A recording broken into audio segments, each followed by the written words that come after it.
హరే కృష్ణ. ప్రతి వారం జరిగే మన తెలుగు గీత కాన్ఫరెన్స్ కాల్కి విచ్చేసిన భక్తులందరికీ స్వాగతం, ధన్యవాదములు, ప్రణామములు. సో మనము శ్రీమద్ భాగవతము ప్రవచనం చెప్పుకుంటున్నాము. ఈ రోజు మనము 1వ స్కందము 12వ అధ్యాయము పరీక్షిత్ మహారాజ్ జననం గురించి చెప్పుకుంటున్నాము. ఈ రోజు మన మధ్యన పూజ్య శ్రీ కీర్తిరాజ్ ప్రభుజీ గారు ఉన్నారు. ఈ రోజు ప్రభుజీ గారు మనకి 12వ అధ్యాయములో 24-25 శ్లోకాలు వివరించుతున్నారు. ప్రభుజీ, ధన్యవాద ప్రణామాలు ప్రభుజీ. మీ విలువైన సమయాన్ని కేటాయించి మాకు ఇవాళ ప్రవచనం చెప్పడానికి వచ్చినందుకు చాలా ధన్యవాదాలు ప్రభుజీ. మీ మీ క్లాసులు వినే భాగ్యం మాకు కలిగినందుకు చాలా సంతోషం ప్రభుజీ. మీరు క్లాస్ ఇంకా స్టార్ట్ చేయొచ్చు ప్రభుజీ. హరే కృష్ణ. అందరికీ వినాయక చవితి శుభాకాంక్షలు. ఈరోజు భాగవతం నుంచి మనం శ్రవణం చేద్దాం. జయ రాధా మాధవ కుంజ బిహారీ గోపీ జన వల్లభ గిరివరధారీ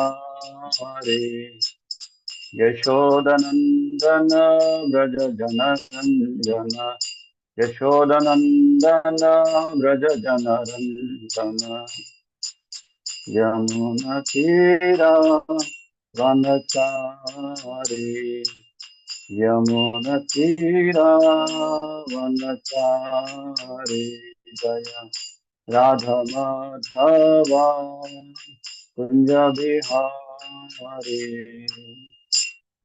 ఓం నమో భగవతే వాసుదేవాయ. ఓం నమో భగవతే వాసుదేవాయ. ఓం నమో భగవతే వాసుదేవాయ. నారాయణం నమస్కృత్య నరం చైవ నరోత్తమం దేవీం సరస్వతిం వ్యాసం తతో జయముదీరయే.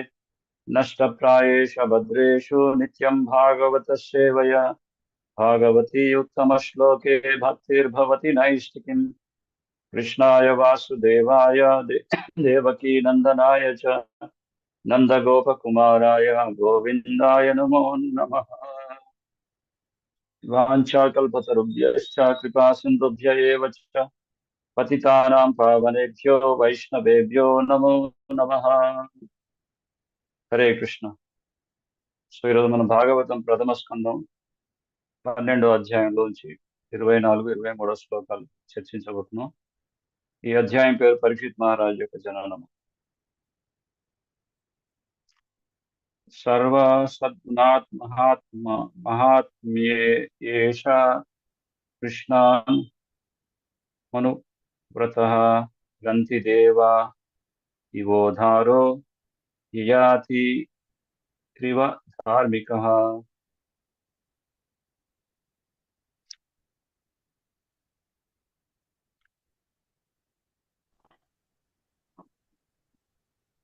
ఇరవై 25వ శ్లోకం కూడా చదువుతున్నాను. తృతీయ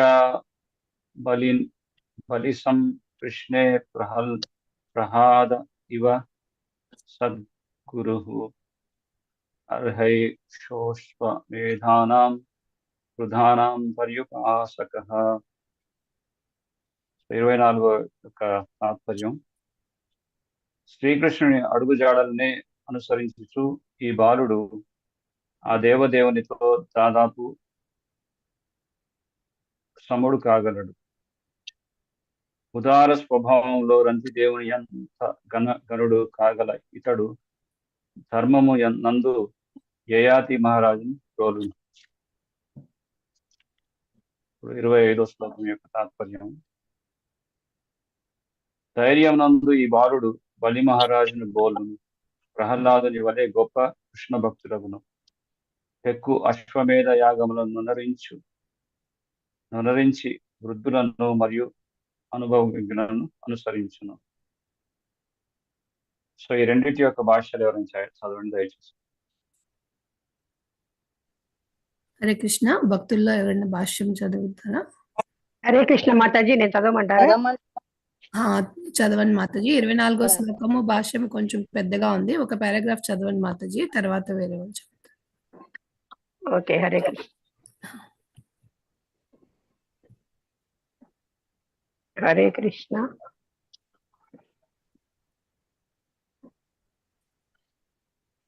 భాష్యము. ఓకే, హరే కృష్ణ. భాష్యము. సమస్తమును త్యజించి తన అడుగుజాడలనే మనుజుడు అనుసరింపవలనని శ్రీకృష్ణ భగవానుడు గీత యందు చరమోపదేశముగా పలికి ఉన్నాడు. దురదృష్టవశాత్తు అల్పజ్ఞులైన వారు ఈ మహాదు ఉపదేశమును అంగీకరింపకున్నారు. కానీ వాస్తవముగా బుద్ధిమంతుడైన మనుజుడు ఈ ఉదాత్తమైన ఉపదేశమును గ్రహించి గొప్ప లాభమును పడేయగలడు. సాంగత్యమే గుణములను పొందుటకు కారణమై ఉన్నదని మూఢజనులు ఏమాత్రమూ ఎరుగకున్నారు. అగ్ని సంపర్కముచే ఏ వస్తువైనను వేడియగుట భౌతిక పరిచయందును సత్యమే. అదే విధముగా శ్రీకృష్ణ భగవానుని సాంగత్యము మనుజుని ఆ దేవదేవుని వలె యోగ్యుని చేయగలదు. పూర్వమే చర్చించినట్లు భగవానుని సన్నిహిత సాంగత్యముచే మనుజుడు ఆ దేవదేవుని లక్షణములలో 78% పొందగలడు. భగవానుని ఆదేశమును అనుసరించుట అనగా అతని సాహచర్యమును పొందుటయే అని భావం. ఏదేని భౌతిక వస్తువు సాంగత్యమును పొందవలసి ఉన్నచో దాని ప్రత్యక్ష సన్నిధి మనకు అవసరము. కానీ భగవానుడు అటువంటి భౌతిక వస్తువు కాదు. అతడు సర్వత్రా సర్వవేళలా నిలిచియుండును. ఆ దేవదేవుని ఉపదేశములను అనుసరించడం ద్వారా అతని సాంగత్యమును నికముగా పొందవచ్చును. ఏలయనా పూర్ణ జ్ఞానమైనందున శ్రీకృష్ణ భగవానుని ఉపదేశము, అతని నామము, యశస్సు, శుభలక్షణములు, సంపత్తి మొదలుగునవన్నీ అతనితో సంపూర్ణముగా ఏకములై ఉన్నవి. తల్లి గర్భమున నిలిచిన నాటి నుండి విలువైన జీవితపు చివరి రోజు వరకు శ్రీకృష్ణ సాంగత్యమును కలిగి ఉన్నందున పరీక్షణ్ మహారాజు ఆ దేవదేవుని శుభలక్షణములను సమగ్రముగా పొంది ఉండెను. హరే కృష్ణ మాతాజీ. థ్యాంక్ యూ మాతాజీ. కాంచనాంగి మాతాజీ. హరే కృష్ణ. హరే కృష్ణ. అన్నపూర్ణ మాతాజీ మీరు చదువుతారా నెక్స్ట్ పారాగ్రాఫ్?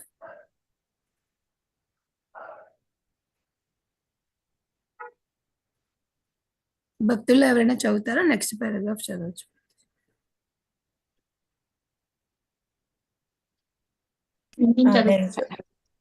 హరే కృష్ణ. చదవండి మాతాజీ. దండవత్ ప్రణామాలు. రంతిదేవుడు మహాభారతమునకు పూర్వపు రాజైన ఇతడు సంజయునికి ఉపదేశం చేయు సమయమున నారదమునిచే ప్రస్తావింపబడినాడు. ఈ విషయము మహాభారతము ద్రోణ పర్వము 67 నందు తెలుపబడినది. గొప్ప రాజైన రంతిదేవుడు ఆహారము దానము చేయుటలో, మర్యాదను వసుగుటలో మిగులు ఉదారుడై ఉండెను. శ్రీ కృష్ణ భగవానుడు అతని దాతృత్వమును, మర్యాద లక్షణమును కొనియాడెను. చల్లని మంచినీరు ఒసుగుట ద్వారా అతడు వశిష్ఠ మహాముని నుండి ఆశీర్వాదములను బడిసి స్వర్గలోకమును పొందెను. ఋషులకు పండ్లు, పత్రములు, మూలములను అతడు వసంగిచుండెడివాడు. ఆ రీతిగా అతడు అభీష్టపూర్తికై వారిచే ఆశీర్వాదములను పొందెను. జన్మరీత్యా క్షత్రుడే అయినను జీవితంన ఏనాడును అతను మాంసాహారము భుజించలేదు. వశిష్ఠముని ఎడ ప్రత్యేక ఆదరణ కనబర్చిన రంతిదేవుడు ఆ ముని కరుణ వలనే ఊర్ధ్వలోక వాసమును పొందెను.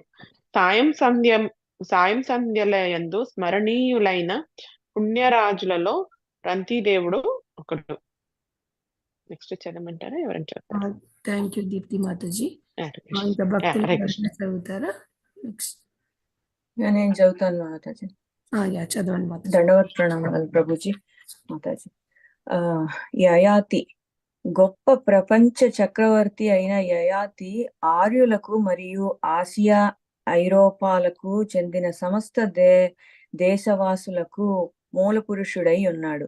మహారాజు నహుషుని తనయుడైన అతడు తన జ్యేష్ఠ సోదరుడు ముక్తయోగి అయిన కారణమున ప్రపంచ చక్రవర్తి అయ్యను. అతడు ప్రపంచమును వేలాది సంవత్సరములు పాలించెను. అతని యౌవన ప్రాయము కామపూర్ణమై ప్రేమ కథలలో నిండియున్నను పెక్కు యజ్ఞములను పుణ్యకార్యములను వనరించి ఉండెను. అవన్నీయును చరిత్రలో నిక్షిప్తము చేయబడి ఉన్నవి. శుక్రాచార్యుని ప్రియ తనయ అయిన దేవయానిని అతడు ప్రేమించెను. దేవయాని అతనిని పరిణయమాడగోరినను ఆమె బ్రాహ్మణుని తనయ అయిన కారణమున తొలుత అతడు ఆమెను అంగీకరింపలేదు. శాస్త్ర ప్రకారము బ్రాహ్మణుడైన వాడు బ్రాహ్మణ తనయునకు వివాహమాడవచ్చును. వర్ణ సంకర ప్రజాబాహుళ్య విషయమున శాస్త్రములు కడు సావధానముగా నుండును. కానీ శుక్రాచార్యుడు ఆ నిషిద్ధ వివాహ సిద్ధాంతమును సవరించి యయాతి దేవయానిని అంగీకరించినట్లు చేసెను. దేవయానికి శర్మిష్ఠ నామము గల ఒక స్నేహితురాలు కలదు. ఆమె కూడా యయాతిని ప్రేమించిన కారణమున తన స్నేహితురాలైన దేవయాని వెంట చనెను. శర్మిష్ఠను శయన మందిరమునకు పిలువరాదని యయాతిని శుక్రాచార్యుడు నిషేధించెను. కానీ యయాతి అతని ఆజ్ఞను పాటించలేదు. అతడు శర్మిష్ఠను రహస్యముగా పరిణయమాడి ఆమె ద్వారా సంతానమును కూడా పొందెను. ఈ విషయము తెలిసినంతనే దేవయాని తన తండ్రి కడకేగి మొరపెట్టుకొనెను. దేవయాని పట్ల మిగుల ఆసక్తుడయ్యుండు యయాతి ఆమెను పిలుచుకు వచ్చుటకై మామగారింటికి ఏగెను. శుక్రాచార్యుడు అతని రౌడ మిగుల క్రుద్ధుడై శక్తిహీనుడవు కమ్మని శపించెను. పిదప యయాతి ఆ శాపమును ఉపసంహరించుకొనమని మామగారిని ప్రాధేయపడెను. పుత్రులలో ఒకని నుండి యవ్వనమును స్వీకరింపుమనియు మరియు యయాతి శక్తివంతుడైనందులకు వారు వృద్ధులు కావలననియు శుక్రాచార్యుడు పలికెను. యయాతి దేవయాని ద్వారా 2 పుత్రులను, శర్మిష్ఠ ద్వారా 3 పుత్రులను బడసి ఉండెను. వారే యదుపు, తర్వసుడు, దృహ్యుడు, అనుపు, పూరుపు ఎను వారలు. వారి నుండియే యదు వంశము, యవన వంశము,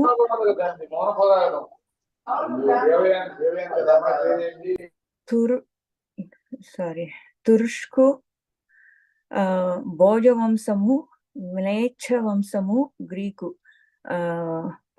పౌర వంశములు ఉద్భవించి ప్రపంచమంతటను వ్యాపించినవి.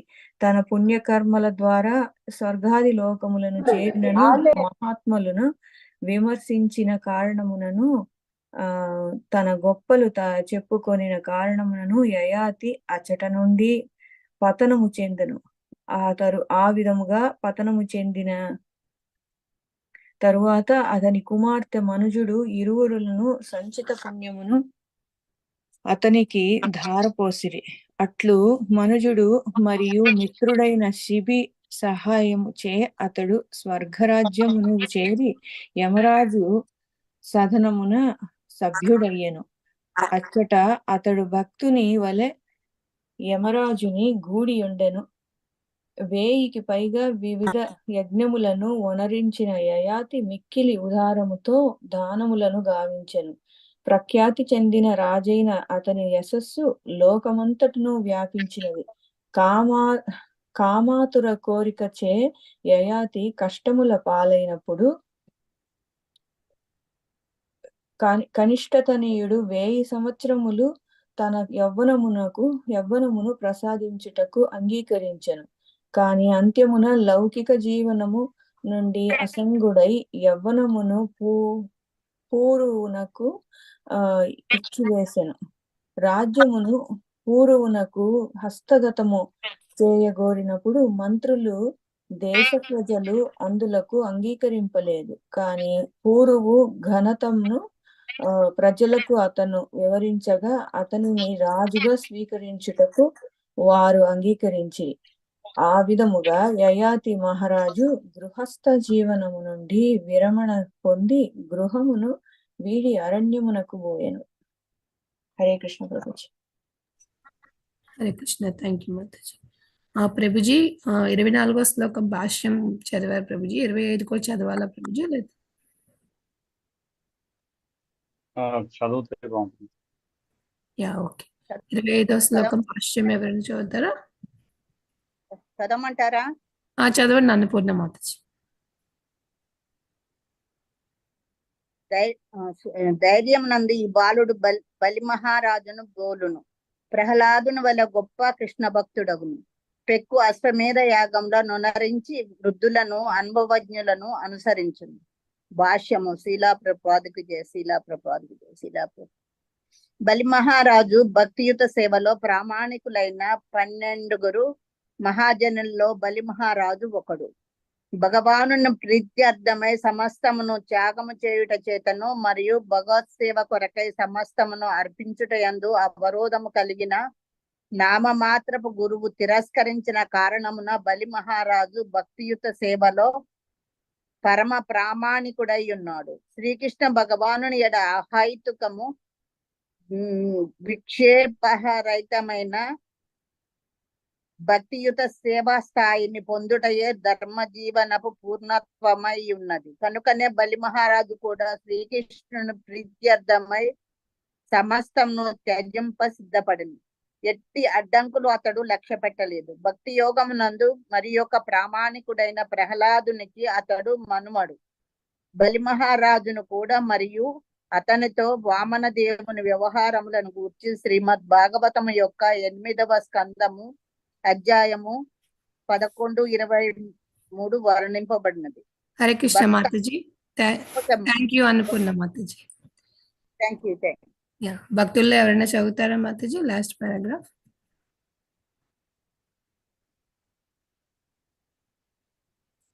ఓకే, నేను చదువుతాను.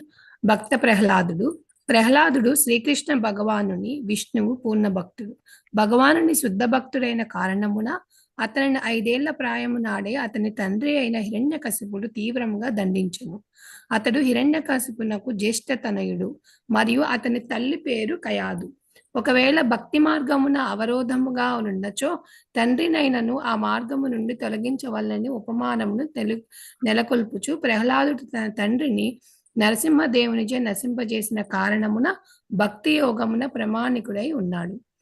అతని 4 తనయులలో జ్యేష్ఠుడైన విరోచనుడే బలి మహారాజు జనకుడు. ప్రహ్లాద చరితము శ్రీమద్ భాగవతంలోని 7వ స్కందమును వర్ణింపబడినది. హరే కృష్ణ ప్రభుజీ. భాష్యం చదవటమైన ప్రభుజీ, మీరు ఇంకా క్లాస్ స్టార్ట్ చేయండి.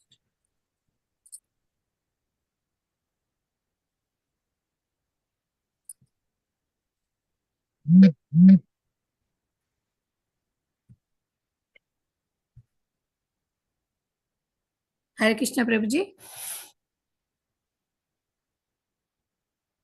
సారీ.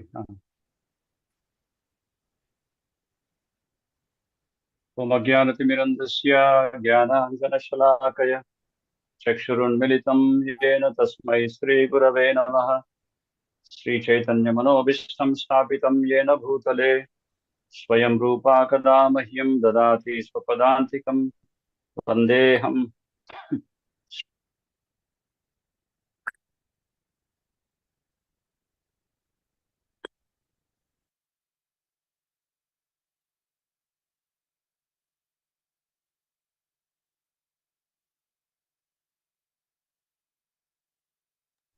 సారీ ప్రభుజీ, మీరు మ్యూట్లోకి వెళ్ళిపోయారు. హరే కృష్ణ. ఇప్పుడు వినిపిస్తున్నామా? వినిపిస్తుంది ప్రభుజీ. నమో ఓం విష్ణుపాదాయ కృష్ణ ప్రస్థాయ భూతలే శ్రీమతే భక్తి వేదాంత స్వామినితి నామినే. నమస్తే సరస్వతీ దేవి గౌరవాణి ప్రచారిణి నిర్విశేష శూన్యవాది పాశ్చాత్య దేశధారిణి. జయ శ్రీ కృష్ణ చైతన్య ప్రభు నిత్యానంద శ్రీ అద్వైత గదాధార శ్రీవాసాది గౌరభక్త బృంద. హరే కృష్ణ కృష్ణ కృష్ణ హరే హరే, హరే రామ రామ రామ హరే హరే. హరే కృష్ణ. సో ఈరోజు చదివినటువంటి ఈ శ్లోకంలో పరీక్షిత్ మహారాజ్ యొక్క లక్షణాల గురించి చాలా మహాద్భుతంగా వర్ణించారు. జస్ట్ లైక్ మన లైఫ్ లో మనం ఎవరినైతే ఇన్స్పైర్ అవుతామో వాళ్ళని మనం ఒక రోల్ మోడల్ గా మనం పెట్టుకొని వాళ్ళ యొక్క అడుగుజాడల్లో నడవడానికి ప్రయత్నం చేస్తాం.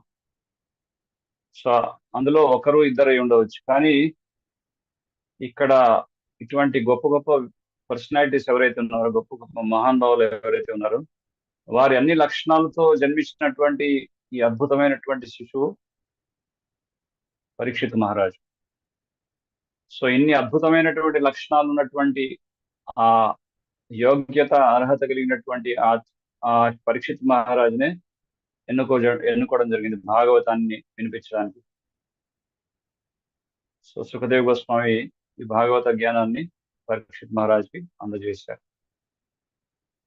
సో జనరలీ భాగవతం చదివేటప్పుడు భాగవతం వినిపించేటటువంటి వక్త ఎవరైతే ఉంటారో, అదేవిధంగా భాగవతాన్ని వినేటటువంటి శ్రోత ఎవరైతే ఉంటారో వారిద్దరికీ సరైనటువంటి ఫలితం దక్కుతుంది అని చెప్తారు భాగవతం చదవడం వల్ల.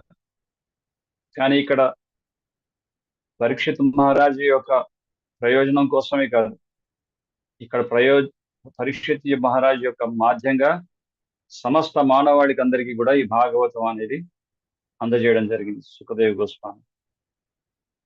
సో పరీక్షిత్ మహారాజు మాధ్యంగా అంటే అతడు ఈజ్ అ రైట్ క్యాండిడేట్, అతడు చక్కటి అన్ని రకాల లక్షణాలు యోగ్యతలు కలిగినటువంటి ఒక మహానుభావుడు. ఇక్కడ ఈరోజు చదివినటువంటి ఈ శ్లోకంలో చెప్తున్నారు,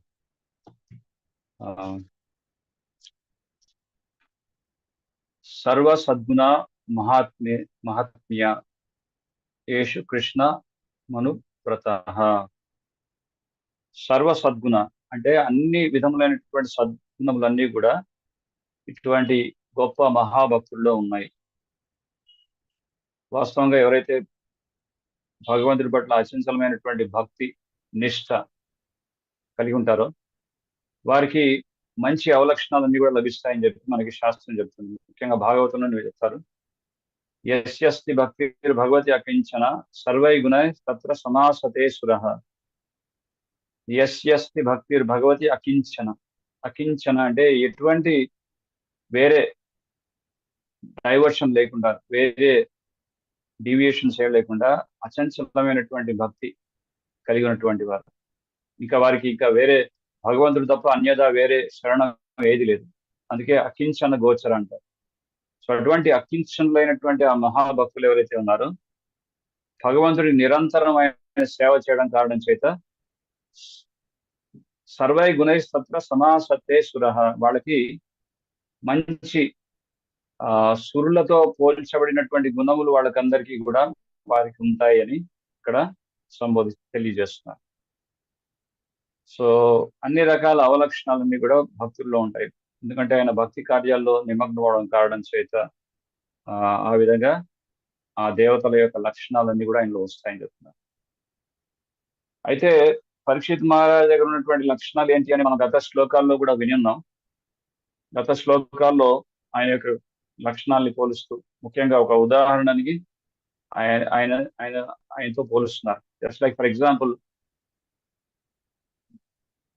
ప్రమాణం చేయడం, ఏదైనా వాగ్దానం చేస్తే ఆ వాగ్దానాన్ని నిలుపుపెట్టుకునేటటువంటి ఆ సామర్థ్యత అందరికీ ఉండదు. కానీ దానికి ఆదర్శవంతుడైనటువంటి వాడు మర్యాద పురుషోత్తరుడైనటువంటి శ్రీరామచంద్రుడు. సో ఆయన ఆడిన మాటను తప్పడు. సో అదేవిధంగా ఆ లక్షణం అంటే తను నిలుపుకున్నటువంటి ప్రమాణాన్ని ఎట్టి పరిస్థితుల్లో కూడా తను ఆ ప్రమాణాన్ని నిలుపుకునేటటువంటి ఆ సామర్థ్యం కలిగినటువంటి వాడు పరీక్షిత్తు అని చెప్పి ఇక్కడ చెప్తున్నారు. అలాగే గత శ్లోకాల్లో ఆ దాన గుణాన్ని వర్ణిస్తూ శిబి చక్రవర్తితో కూడా పోల్చడం జరిగింది. అలాగే భరత మహారాజు, ఎవరైతే దుష్యంత మహారాజు యొక్క పుత్రుడైనటువంటి భరతుడు తన కారణం చేతనే తన వంశాన్ని, తన యొక్క మొత్తం పరివారం యొక్క ఖ్యాతిని విశ్వవ్యాప్తంగా ప్రచారం చేశాడు కాబట్టి భరతఖండం అనేటువంటి పేరు వచ్చింది. సో అంత ప్రసిద్ధి అయినటువంటి ఆ భరతుడితో పోల్చుతున్నారు పరీక్షిత్ మహారాజు. తన యొక్క వంశం యొక్క ఉద్ధరణనే కాకుండా వారి యొక్క ఖ్యాతి అంతా కూడా విస్తరణ చేయడంలో ఈ బాలుడు ఎంతో గొప్ప సమర్థవంతుడని చెప్తున్నారు. అలాగే ధనుర్ధారి, సర్వశ్రేష్టమైనటువంటి ధనుర్ధారి అయినటువంటి అర్జునుడి లాంటి లక్షణాలతో ఉన్నాడు ఈ బాలుడు అని చెప్పి కూడా ఇక్కడ గతంలో వర్ణిస్తున్నారు.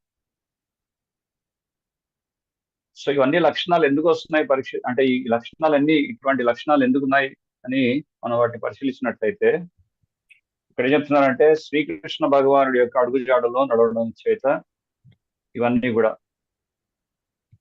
భగవంతుడి యొక్క సాంగత్యం అనేది నిరంతరం ఉండడం చేత ఆ అవలక్షణాలన్నీ కూడా ఒక భక్తుడికి పొంది ఉంటాడని చెప్తున్నారు. సో ఈ రోజు శ్లోకంలో మనం ఈరోజు చదివినటువంటి శ్లోకంలో మరిన్ని లక్షణాలు కూడా వర్ణిస్తున్నారు. ముఖ్యంగా రంతి దేవునితో పోలుస్తున్నారు. రంతి దేవుడు దేనికి ప్రతీక? ఆయన యొక్క ఉదార స్వభావంతో గనుడు మరియు ధర్మమునందు యయాతి మహారాజుతో పోలుస్తున్నారు, పరీక్షిత్ మహారాజు. సో ఇవన్నీ కూడా ఎవరికి చెప్తున్నారు అంటే ఎప్పుడైతే యుధిష్ఠిర మహారాజు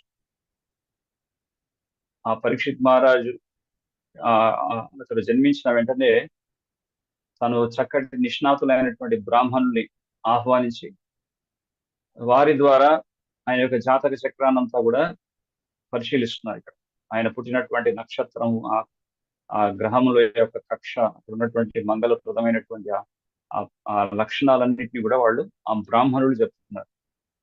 కొంతమంది అనవచ్చు ఏంటండి ఆస్ట్రాలజీ అదంతా ఇప్పుడు పెద్దగా అది దాన్ని నమ్మశక్యంగా లేదని.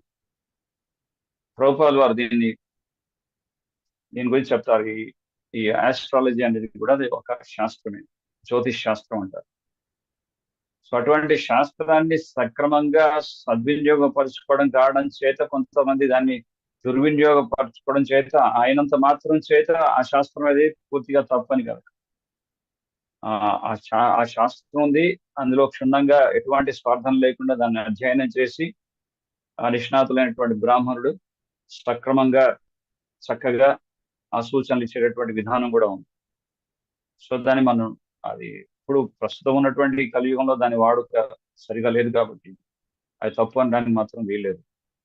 సో ఇటువంటి నిష్ణాతులైనటువంటి ఆ బ్రాహ్మణులు పరీక్షిత్ మహారాజు పుట్టినటువంటి గడియలు ఏవైతే ఉన్నాయో ఆ శుభప్రదమైనటువంటి గడియలన్నింటినీ కూడా దృష్టిలో పెట్టుకొని అతడు ఎంత గొప్పవాడు అనేటువంటి విషయాన్ని ఇక్కడ మనకి ఈ వివరణ అంతా కూడా ఇస్తున్నారు వాడు. సో ఇదంతా పలికిన ఈ లక్షణాలన్నీ పోల్చేవాళ్ళు ఎవరంటే బ్రాహ్మణులే, చాలా గొప్ప శ్రేష్టమైనటువంటి బ్రాహ్మణుడు. సో ఇటువంటి ఈ బాలుడు జనరల్లీ మనం చూస్తాం ఒక లక్షణం 2 లక్షణాలు ఉండవచ్చు, కానీ ఇన్ని గొప్ప లక్షణాలు ఉన్నటువంటి మహానుభావుడు చాలా అరుదుగా మనం చూస్తాం. అక్కడ రాముడితో, అర్జునుడితో, శిబి చక్రవర్తితో, భరత మహారాజుతో, అలాగే రంతి దేవునితో, యయాతితో, అలాగే మనం ఇప్పుడు వింటాం తర్వాయి శ్లోకంలో బలి చక్రవర్తితో, భక్త ప్రహ్లాదుడితో, ఇంతమందితో పోలుస్తున్నారంటే ఆయన is a very very special personality. చాలా గొప్ప ఒక లక్షణాలతో పోలి ఉన్నటువంటి ఒక మహానుభావుడు. సో ఆ విషయాన్ని మళ్ళీ ఇక్కడ మనకి తాత్పర్యంలో ప్రభుపాల్ వారు ఇంకా స్పష్టంగా తెలియజేస్తారు. ఈ లక్షణాలన్నీ కూడా ఈ శిశువులో ఉన్నాయి. అలాగే ఇక్కడ తాత్పర్యం ఏం చెప్తున్నారంటే భగవంతుడు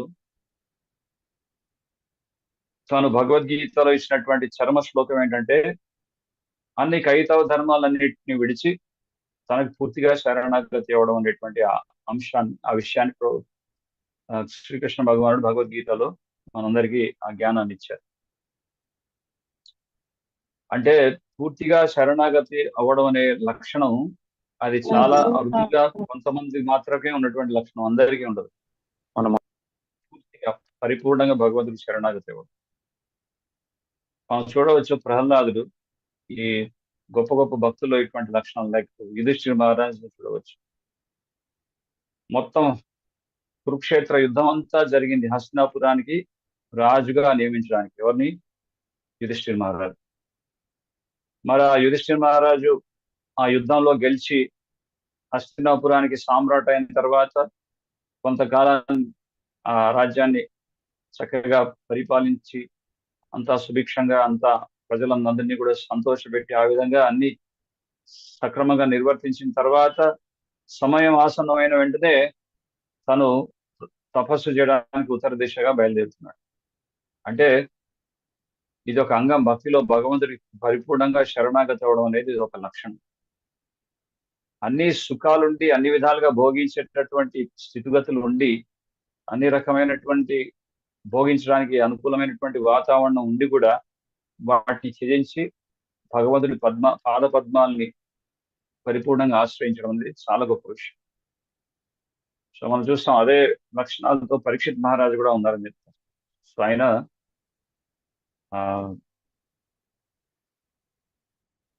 ఈ ప్రపంచంలో అంటే ఒక రాజరికంలో ఉన్నటువంటి రాజర్షి అంటే పరిపాలకులుగా ఉన్నటువంటి అంత గొప్ప హోదాలో ఉన్నప్పటికీ కూడా ప్రజలని శాసించేటటువంటి ఆ అధికారము ఆ శక్తి ఉన్నప్పటికీ కూడా సమయం ఆసన్నమైనకి వారన్నీ కూడా వదిలేసి భగవంతుడికి శరణాగతి అవడానికి గట్టిగా దృఢ సంకల్పంతో ఉన్నటువంటి మహానుభావుడు. సో అందుకే ఆ విషయాన్ని మనకి తాత్పర్యంలో తెలియజేస్తున్నారు. సో ఒక భక్తుడు భగవంతుడికి ఏ విధంగా శరణాగతులు అయి ఉంటాడంటే అతడి భగవంతుడి తప్ప ఇంకా వేరే ఆశ్రయం ఏది లేదు. నీకు ఉదాహరణతో కొంతమంది భక్తులు ఒక చక్కటి ఉదాహరణ ఇస్తారు. ఒక దప్పికతో ఉన్నటువంటి వాడికి ఎన్ని రకాలుగా మనం ఆయన్ని సంతోషపెట్టడానికి ప్రయత్నం చేసినా ఆయన కేవలం కోరుకునేది దాహానికి కావాల్సినటువంటి మంచినీరు మాత్రమే. సో అదేవిధంగా భగవంతుడి యొక్క పాద పద్మాల్ని మించి ఇంకా వేరే ఇతర ఆశ్రయం ఏది కూడా లేదు భక్తులకి.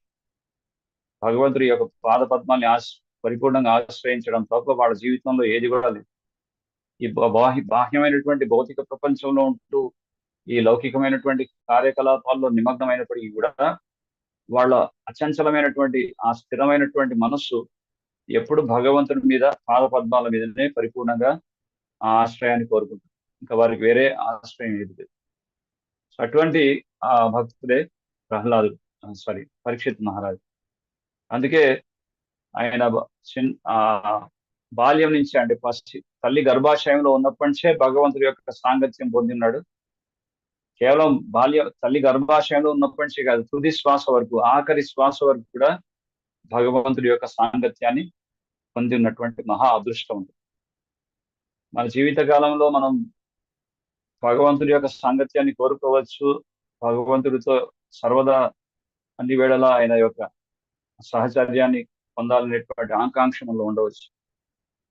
కానీ పుట్టినప్పటి నుంచి మన ఆఖరి నిమిషం దాకా భగవంతుడితో ఉండడం అనేది చాలా గొప్ప విషయం. అది జీవితాన్ని సాఫల్యం చేసుకున్నటువంటి ఒక గొప్ప మహా అద్భుత లక్ష్యం. ఎంతో మంది ఉంటారు ఈ విషయాన్ని గ్రహించారు. వారి జీవితం అంతా, కొంతమంది జీవితం మట్టిగా వృధా అయిపోతుంది. భగవంతుడి యొక్క హరినామ స్మరణ చేయరు, భగవంతుడు ఎటువంటి సేవలు చేయరు. అలా 100 సంవత్సరాలు జీవించిన దాని వల్ల ప్రయోజనం. ఈశోపనిషత్ అనేటువంటి ఆ పుస్తకాల్లో వర్ణిస్తారు.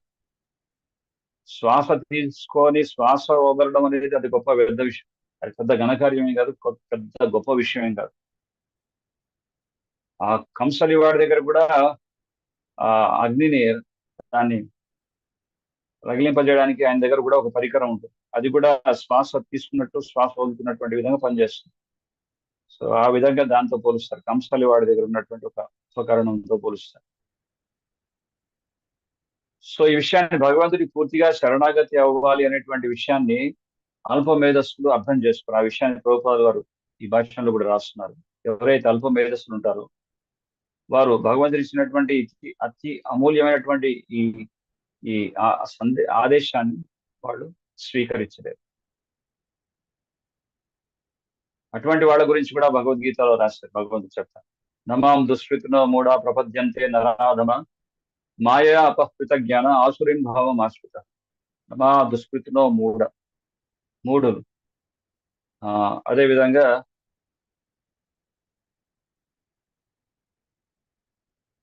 మాయ అపహృత జ్ఞాన, మాయ చేత వాళ్ళ జ్ఞానం అనేది అపహరింది కాబట్టి ఆసురీం భావం ఆశ్రిత, ఆసురీ భావంతో ఉన్నటువంటి వాళ్ళని ఆశ్రయించున్నారు కాబట్టి వారు ఎప్పుడు కూడా భగవంతుడికి శరణాగతిని చేయలేరు. అందుకే వాళ్ళని అల్ప మేధస్సులతో పోల్చడం జరిగింది. ఈ భగవద్గీతలో ఉన్నటువంటి చర్మ శ్లోకం ఎవరైతే బుద్ధిమంతులు, తెలివి గలవాడు, ఎవరైతే వాళ్ళు ఈ ఆదేశాన్ని గంభీరంగా స్వీకరిస్తారో వాళ్ళు జీవితంలో ఎంతో ఉన్నతమైనటువంటి వాళ్ళు లాభాన్ని పొందుతారనే విషయాన్ని కూడా మనకి సూచిస్తున్నారు. సో భగవంతుడితో సాంగత్యం పొందడం అనేది, దాన్ని అర్థం చేసుకోవడం ఈ మూఢ మనస్కులకు అర్థం కాదు. దాని యొక్క ప్రయోజనం గురించి, దాని యొక్క విలువ గురించి, ఆ వాల్యూ గురించి వాళ్ళకి తెలియదు. జస్ట్ లైక్ ఒక అద్భుతమైనటువంటి ఒక వజ్రం ఉంది. దాని విలువ ఆ వజ్రాల్ని అమ్మేటటువంటి ఆ వ్యాపారి, దాని గురించి అవగాహన ఉన్నటువంటి వారికే తెలుసు. ఆ వజ్రాన్ని తీసుకెళ్లి మీరు ఒక చిన్న పిల్లవాడి చేతికి ఇచ్చారనుకోండి, దాన్ని ఉపయోగించేటటువంటి దాని యొక్క విలువ దాన్ని అర్థం చేసుకోలేడు. సో అదేవిధంగా ఈ భగవంతుడితో ఉన్నటువంటి సాంగత్యం వల్ల మనం ఎంత అమూల్యమైనటువంటి ఒక గొప్ప అవకాశాన్ని పొందుతున్నాం అనేటువంటిది చాలా మంది మూర్ఖులకు అర్థం కాదు. సో ఈ సాంగత్యం గురించి కూడా ప్రభుపాదులు వారు చక్కగా వర్ణించారు. భగవంతుడి యొక్క సన్నిహిత సహచర్యం, భగవంతుడితో సాంగత్యం నిరంతరం ఉండడానికి దాని యొక్క ప్రయోజనం ఏంటి అనే విషయాన్ని కూడా మనకు తెలియజేస్తున్నారు. ఈరోజు చదివినటువంటి భాషలో మనకు ఒక చక్కటి ఉదాహరణ ఇస్తారు. సాంగత్యం యొక్క ప్రభావం ఎలా ఉంటుంది. ఒక సూర్యుడితో పోలుస్తారు. సూర్యుడి యొక్క శక్తి అంటే సూర్యశక్తి, సూర్యుడు కాంతి మరియు సూర్యుడి యొక్క రశ్మి, లైట్ అండ్ హీట్. ఆ ఉష్ణము మరియు కాంతిని సూర్యుడు ఇస్తాడు. మరి సూర్యుడు యొక్క కాంతి చేతనే మొత్తం గ్రహాలన్నిటికీ కూడా కాంతి అనేది అందుతుంది.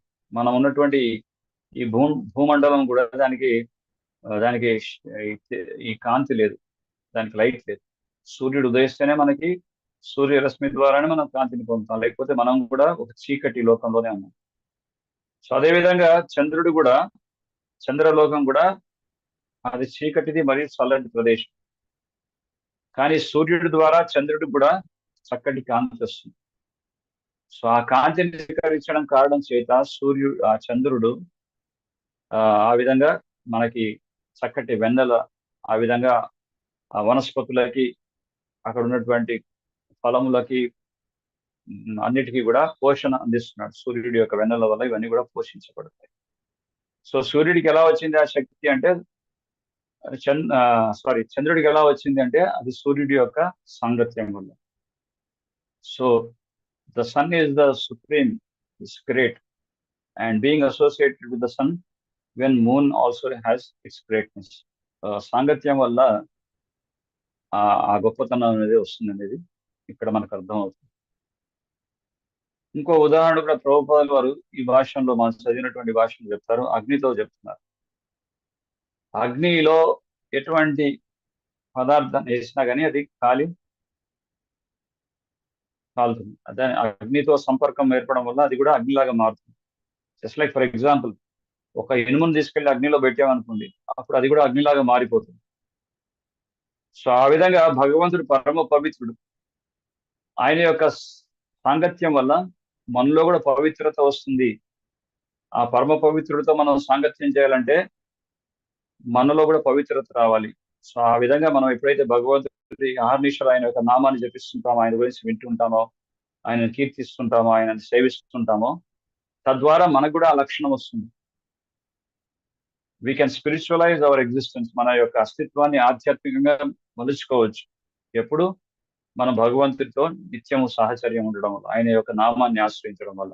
హరే కృష్ణ కృష్ణ కృష్ణ హరే హరే, హరే రామ రామ రామ హరే హరే. ఇది కలియుగంలో మనకు ఇవ్వబడినటువంటి ఒక ఏకైక మార్గం. సో ఆ విధంగా ఇక్కడ ఏం చెప్తున్నారంటే మనకి భగవంతుడి యొక్క సాంగత్యం వల్ల ఆయనతో ఉన్నటువంటి లక్షణాలు మనలో వస్తాయని, 78% ఆయనలో ఉన్నటువంటి లక్షణాలు మనలోకి వస్తాయి, ఆ జీవికి వస్తాయని చెప్పి ఇక్కడ ఈరోజు చదివినటువంటి భాషలో నిర్ధారిస్తుంది. సో మరి భగవంతుడితో ఏ విధంగా సాంగత్యం పొందాలి? సో భగవంతుడితో మనం అందరూ భగవంతుడితో సాంగత్యాన్ని పొందవచ్చు. అది కేవలం కొంతమందికి మాత్రమే పరిమితమేం కాదు. ఒక తెగకు చెందినటువంటి వారికి, ఒక కులానికి చెందినటువంటి వారికి, ఒక మతానికి చెందినటువంటి వారికి, ఒక దేశానికి చెందినటువంటి వారికి, ఒక రాష్ట్రానికి చెందినటువంటి వారికి, ప్రతి ఒక్కరికి అవకాశం ఉంది. భగవంతుడితో సాంగత్యం పొందేటటువంటి అవకాశం ప్రతి ఒక్కరికి ఉంది, ప్రతి ఒక్క జీవికి ఉంది. సో భగవంతుడు సర్వంతర్యామి, అంతటా వ్యాప్తి చెందినాడు. Is omnipotent and omnipresent. అంతటా సర్వత్రా వ్యాప్తి చెంది ఉంటాడు భగవంతుడు. మరి అటువంటి సర్వంతర్యామి అయినటువంటి భగవంతుడితో మనం ఎలా సాంగత్యం పొందాలంటే, ముఖ్యంగా ఇక్కడ సూచిస్తున్నటువంటి విషయం ఏంటంటే భగవంతుడు ఇచ్చినటువంటి ఆదేశాన్ని పాటించడం. అది నిజమైనటువంటి సాంగత్యం. సాంగత్యం అంటే ఏదో క్లోజ్ గా కనెక్ట్ అంటే ఎప్పుడు భగవంతుడి విగ్రహం దగ్గర కూర్చొని ఉండడం కాదు.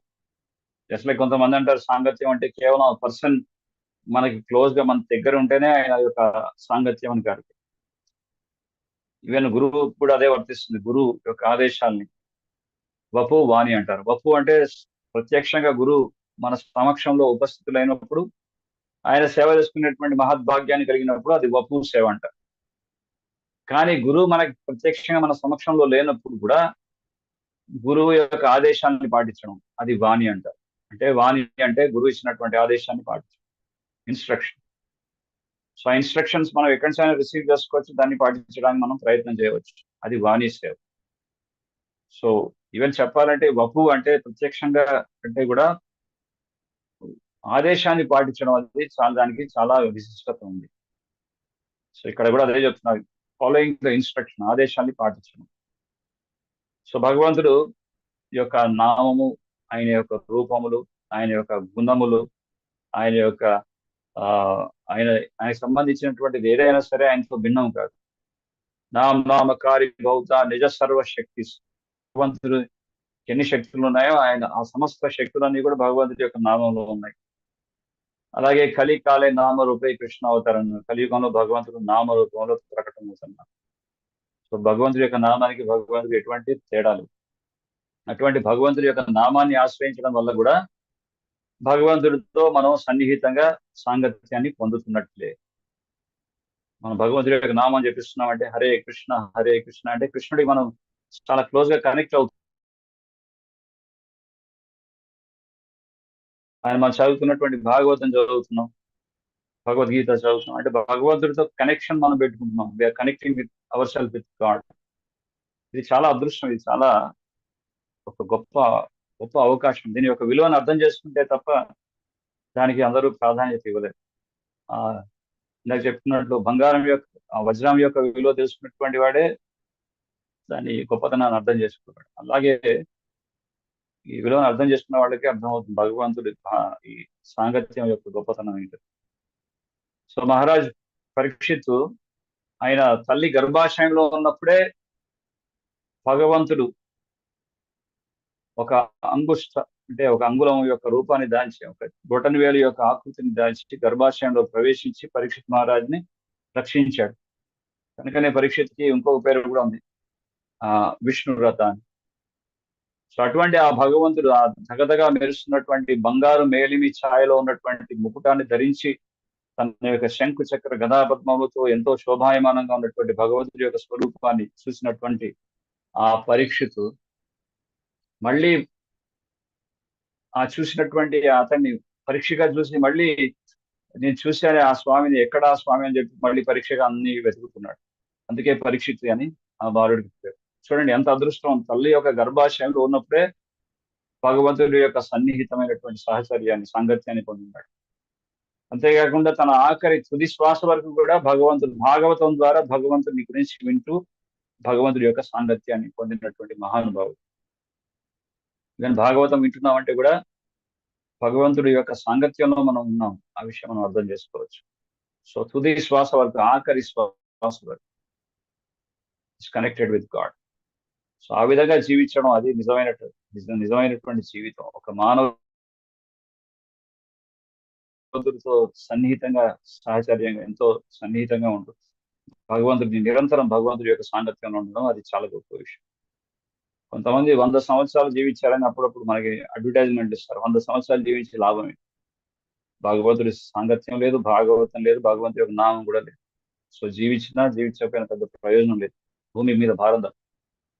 సో ఉన్న 4 రోజులు ఒక జీవించిన, ఒక 10 రోజులు జీవించినా సరే నిరంతరం ఆ 10 రోజులు కంటిన్యూస్ గా భగవంతుడి యొక్క సాంగత్యంలో ఉండి జీవించడం దానికి ఎంతో విలువ ఉంది. అది దాని యొక్క గొప్పతనం. ఆ జీవితానికి ఒక విలువ అనేది వస్తుంది భగవంతుని మనం కేంద్రంగా ఏర్పరచుకున్నాం. సో ఇక్కడ పరీక్షిత్ మహారాజు ఈరోజు చదివినటువంటి శ్లోకంలో ఆయన్ని రంతి దేవుడితో పోలుస్తారు. ఇప్పుడున్నటువంటి పాఠ్య పుస్తకాల్లో పిల్లలు చదివిన రోజుల్లో కూడా ఈ రంతి దేవుడి యొక్క కథ వస్తుంది పాఠ్య పుస్తకాల్లో. సో రంతి దేవుడు ఆయన మహాభారతానికంటే పూర్వం ఉన్నటువంటి ఒక గొప్ప రాజర్షి, ఒక గొప్ప భక్తుడి. ఆయన ఏం చేశారు, ఆయన చేసినటువంటి కార్యాలు ఏంటి అనేది మనకి ఇక్కడ వర్ణిస్తున్నారు. ఆహారమును దానము చేయటంలో మరియు మర్యాదను వస్తుంగటలో మిగులు ఉదాత్తుడై ఉండేది. సో ఆహారాన్ని దానం చేయడంలో కానీ, హాస్పిటాలిటీ అంటే మర్యాదను ఇవ్వడం కానీ ఆయన నుంచి మనం నేర్చుకోవచ్చు. అంత చక్కటి ఉదాహరణైనటువంటి మహానుభావుడు. సాక్షాత్తు శ్రీకృష్ణ భగవానుడుగా ఆయన్ని కీర్తించారు. శ్రీకృష్ణ భగవానుడుగా ఆయన యొక్క ఉదార స్వభావాన్ని, ఆయన ఆయన ఆ మర్యాదస్తుడి యొక్క లక్షణాన్ని శ్రీకృష్ణ భగవానుడుగా ప్రత్యక్షంగా గుర్తించారని చెప్తున్నారు ఇక్కడ. సో పరీక్షిత్ మహారాజు ఎప్పుడు కూడా అత్యధికంగా ప్రయాసపడలేదు. నేను డబ్బులు సంపాదించాలి, ధనాన్ని సమకూర్చుకోవాలనేటువంటి ఆలోచన ఎప్పుడు ఆయనకి కలగలేదు. ఏదైనా సరే భగవంతుడి యొక్క ఏర్పాటు ద్వారా భగవంతుడు ఏదైనా ఆయనకి ఏర్పాటు చేశాడు, ఏది ఏర్పాటు చేస్తే దానితోటి సంతృప్తిగా ఉండేవాడు రంతిదేవుడు. అంతేగాని అత్యాహార మనకి ఉపదేశామృతంలో వర్ణిస్తారు. రూప గోస్వామి చెప్పారు, అత్యాహార ప్రయాసస్య ప్రజలతో నియమాగ్రహ జనసంఘస్య లౌల్యం చ షడ్భిర్భక్తిర్ వినశ్యతి. అత్యాహార అంటే అధికంగా మనం సమకూర్చుకోవడం అనేది లేదు. ఎంతవరకు అవసరమో అంతవరకు. He was happy. భగవంతుడు ఎంతవరకు ఇచ్చారో హీ వాజ్ కంప్లీట్లీ సాటిస్ఫైడ్. అత్యాశ అస్సలు కూడా లేదు ఆయనలో. అదేవిధంగా ఎవరైనా అతిథి వచ్చాడో అతిథి దేవోభవ, అతిథిని ఏ విధంగా స్వీకరించాలనేటువంటిది మనం రంతిదేవుడి నుంచి మనం నేర్చుకోవచ్చు. సో ఎప్పుడు ఎవరు వచ్చినా సరే కాదని మాత్రం అనేవాడు కాదు. చక్కటి ఆతిథ్యాన్ని ఇచ్చి వాళ్ళని సత్కరించి వాళ్ళని సాగనంపేవాడు. అంతేగాని నా వల్ల కాదు, నా దగ్గర లేదు, నాదే అని ఎప్పుడు కూడా మాట వచ్చేది కాదు. సో ఆ విధంగా ఇస్తూ పోతుండగా ఆఖరికి కొంతకాలానికి తన డబ్బులన్నీ కూడా తన సంపద అంతా కూడా కరిగిపోయింది.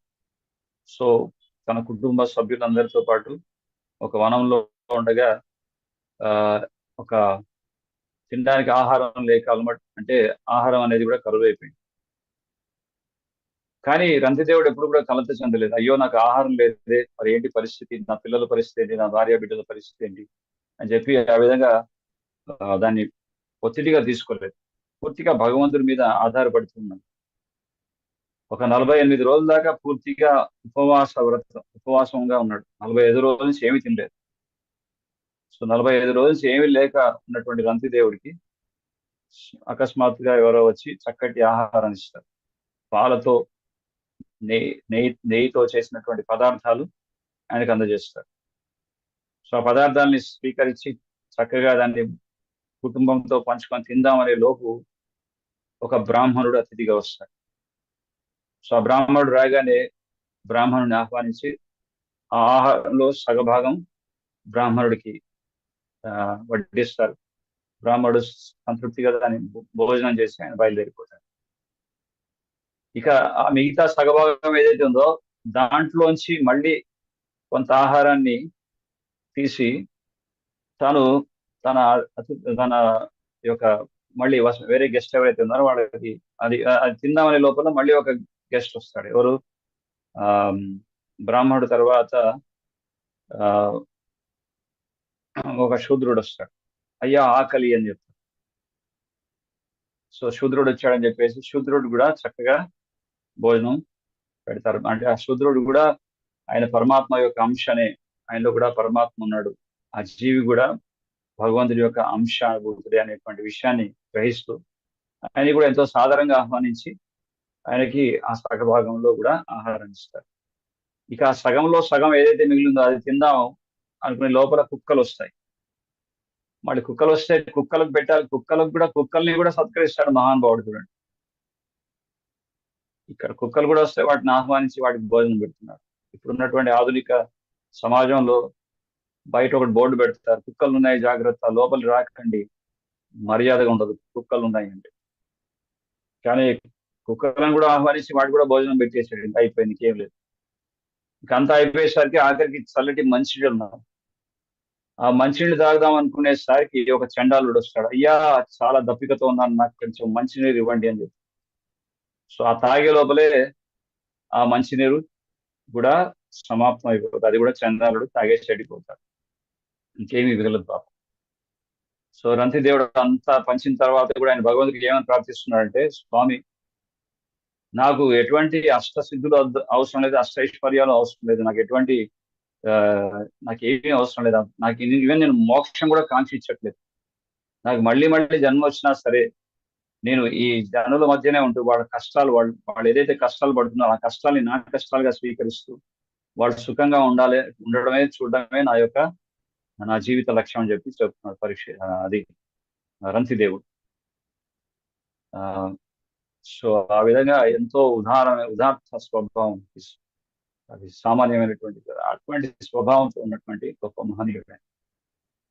ఆయన యొక్క ఆ లక్షణాలను మెచ్చి ఎవరైతే మారువేషంలో వచ్చారో, ఈ బ్రాహ్మణుడు, శూద్రుడు, తర్వాత కుక్క, చండాలుడు, వీళ్ళెవరు కాదు, వీళ్ళంతా దేవతలే. బ్రహ్మ, శివుడు, ఇంద్రాది దేవతలంతా రూపాల్లో వచ్చి వారు పరీక్షించారు రంతి దేవుని పరీక్షించారు. ఆయన యొక్క దాన గుణాన్ని ఆయన నిలుపుతున్నాడు. ఆయన ఎలా దానం చేసేవాడు అనేది కూడా మనకి వర్ణిస్తారు. ఇప్పుడు ప్రతి ఏకాదశికి, అంటే 15 రోజులు ఒకసారి వచ్చే ఏకాదశి నాడు ఒక 100 గోవులు, ఒక బంగారం, ఒక వృషభము, ఒక ఎద్దు ఒక బ్రాహ్మణుడికి ఇచ్చేవారు. అంటే 100 మంది బ్రాహ్మణులకు ఇచ్చేవారు. సో 100 గోవులు వేసి 100 మంది బ్రాహ్మణులకు ఇచ్చేవాడు ప్రతి ఏకాదశి. ఆ విధంగా 100 సంవత్సరాలు ఆయన చేశాడు. సో అది ఆయనకు ఉన్నటువంటి ఆ స్వభావం చేత దేవతలంతా మెచ్చారు, భగవంతుడే మెచ్చాడు. ఆఖరికి వశిష్ఠముని, ఇక్కడ తాత్పర్యంలో ప్రభుపాదులు వారు వర్ణిస్తారు. వశిష్ఠముని ఆ చల్లటి మంచినీళ్ళు ఇచ్చినటువంటి కారణం చేత ఈవెన్ ఆ ఆఖరి ఆ బొట్టు మంచి నీరు తాగడానికి కూడా అది వశిష్ఠముని వచ్చి ఆ విధంగా తీసుకున్నారు. ఆ వశిష్ఠముని ఆ రూపంలో వచ్చారు కాబట్టి ఆయనకి ఇచ్చేసారు. ఇచ్చినప్పుడు ఆ వశిష్ఠముని నువ్వు శాశ్వతంగా స్వర్గ సౌఖ్యాన్ని పొంది అని చెప్పి ఆ విధంగా దీవెనలు ఇచ్చారు. ఆ బ్లెస్సింగ్స్ అలా ఉంటాయి. సో ఒక క్షత్రియుడైనటువంటి వాడు దాన ధర్మాలు చేయాల్సినటువంటి వాడు ఆ విధంగా తన యొక్క ఆ లక్షణాన్ని ఎంతో ఉన్నతంగా మన ఆదర్శప్రాయంగా ఆయన చేసి చూపించాడు.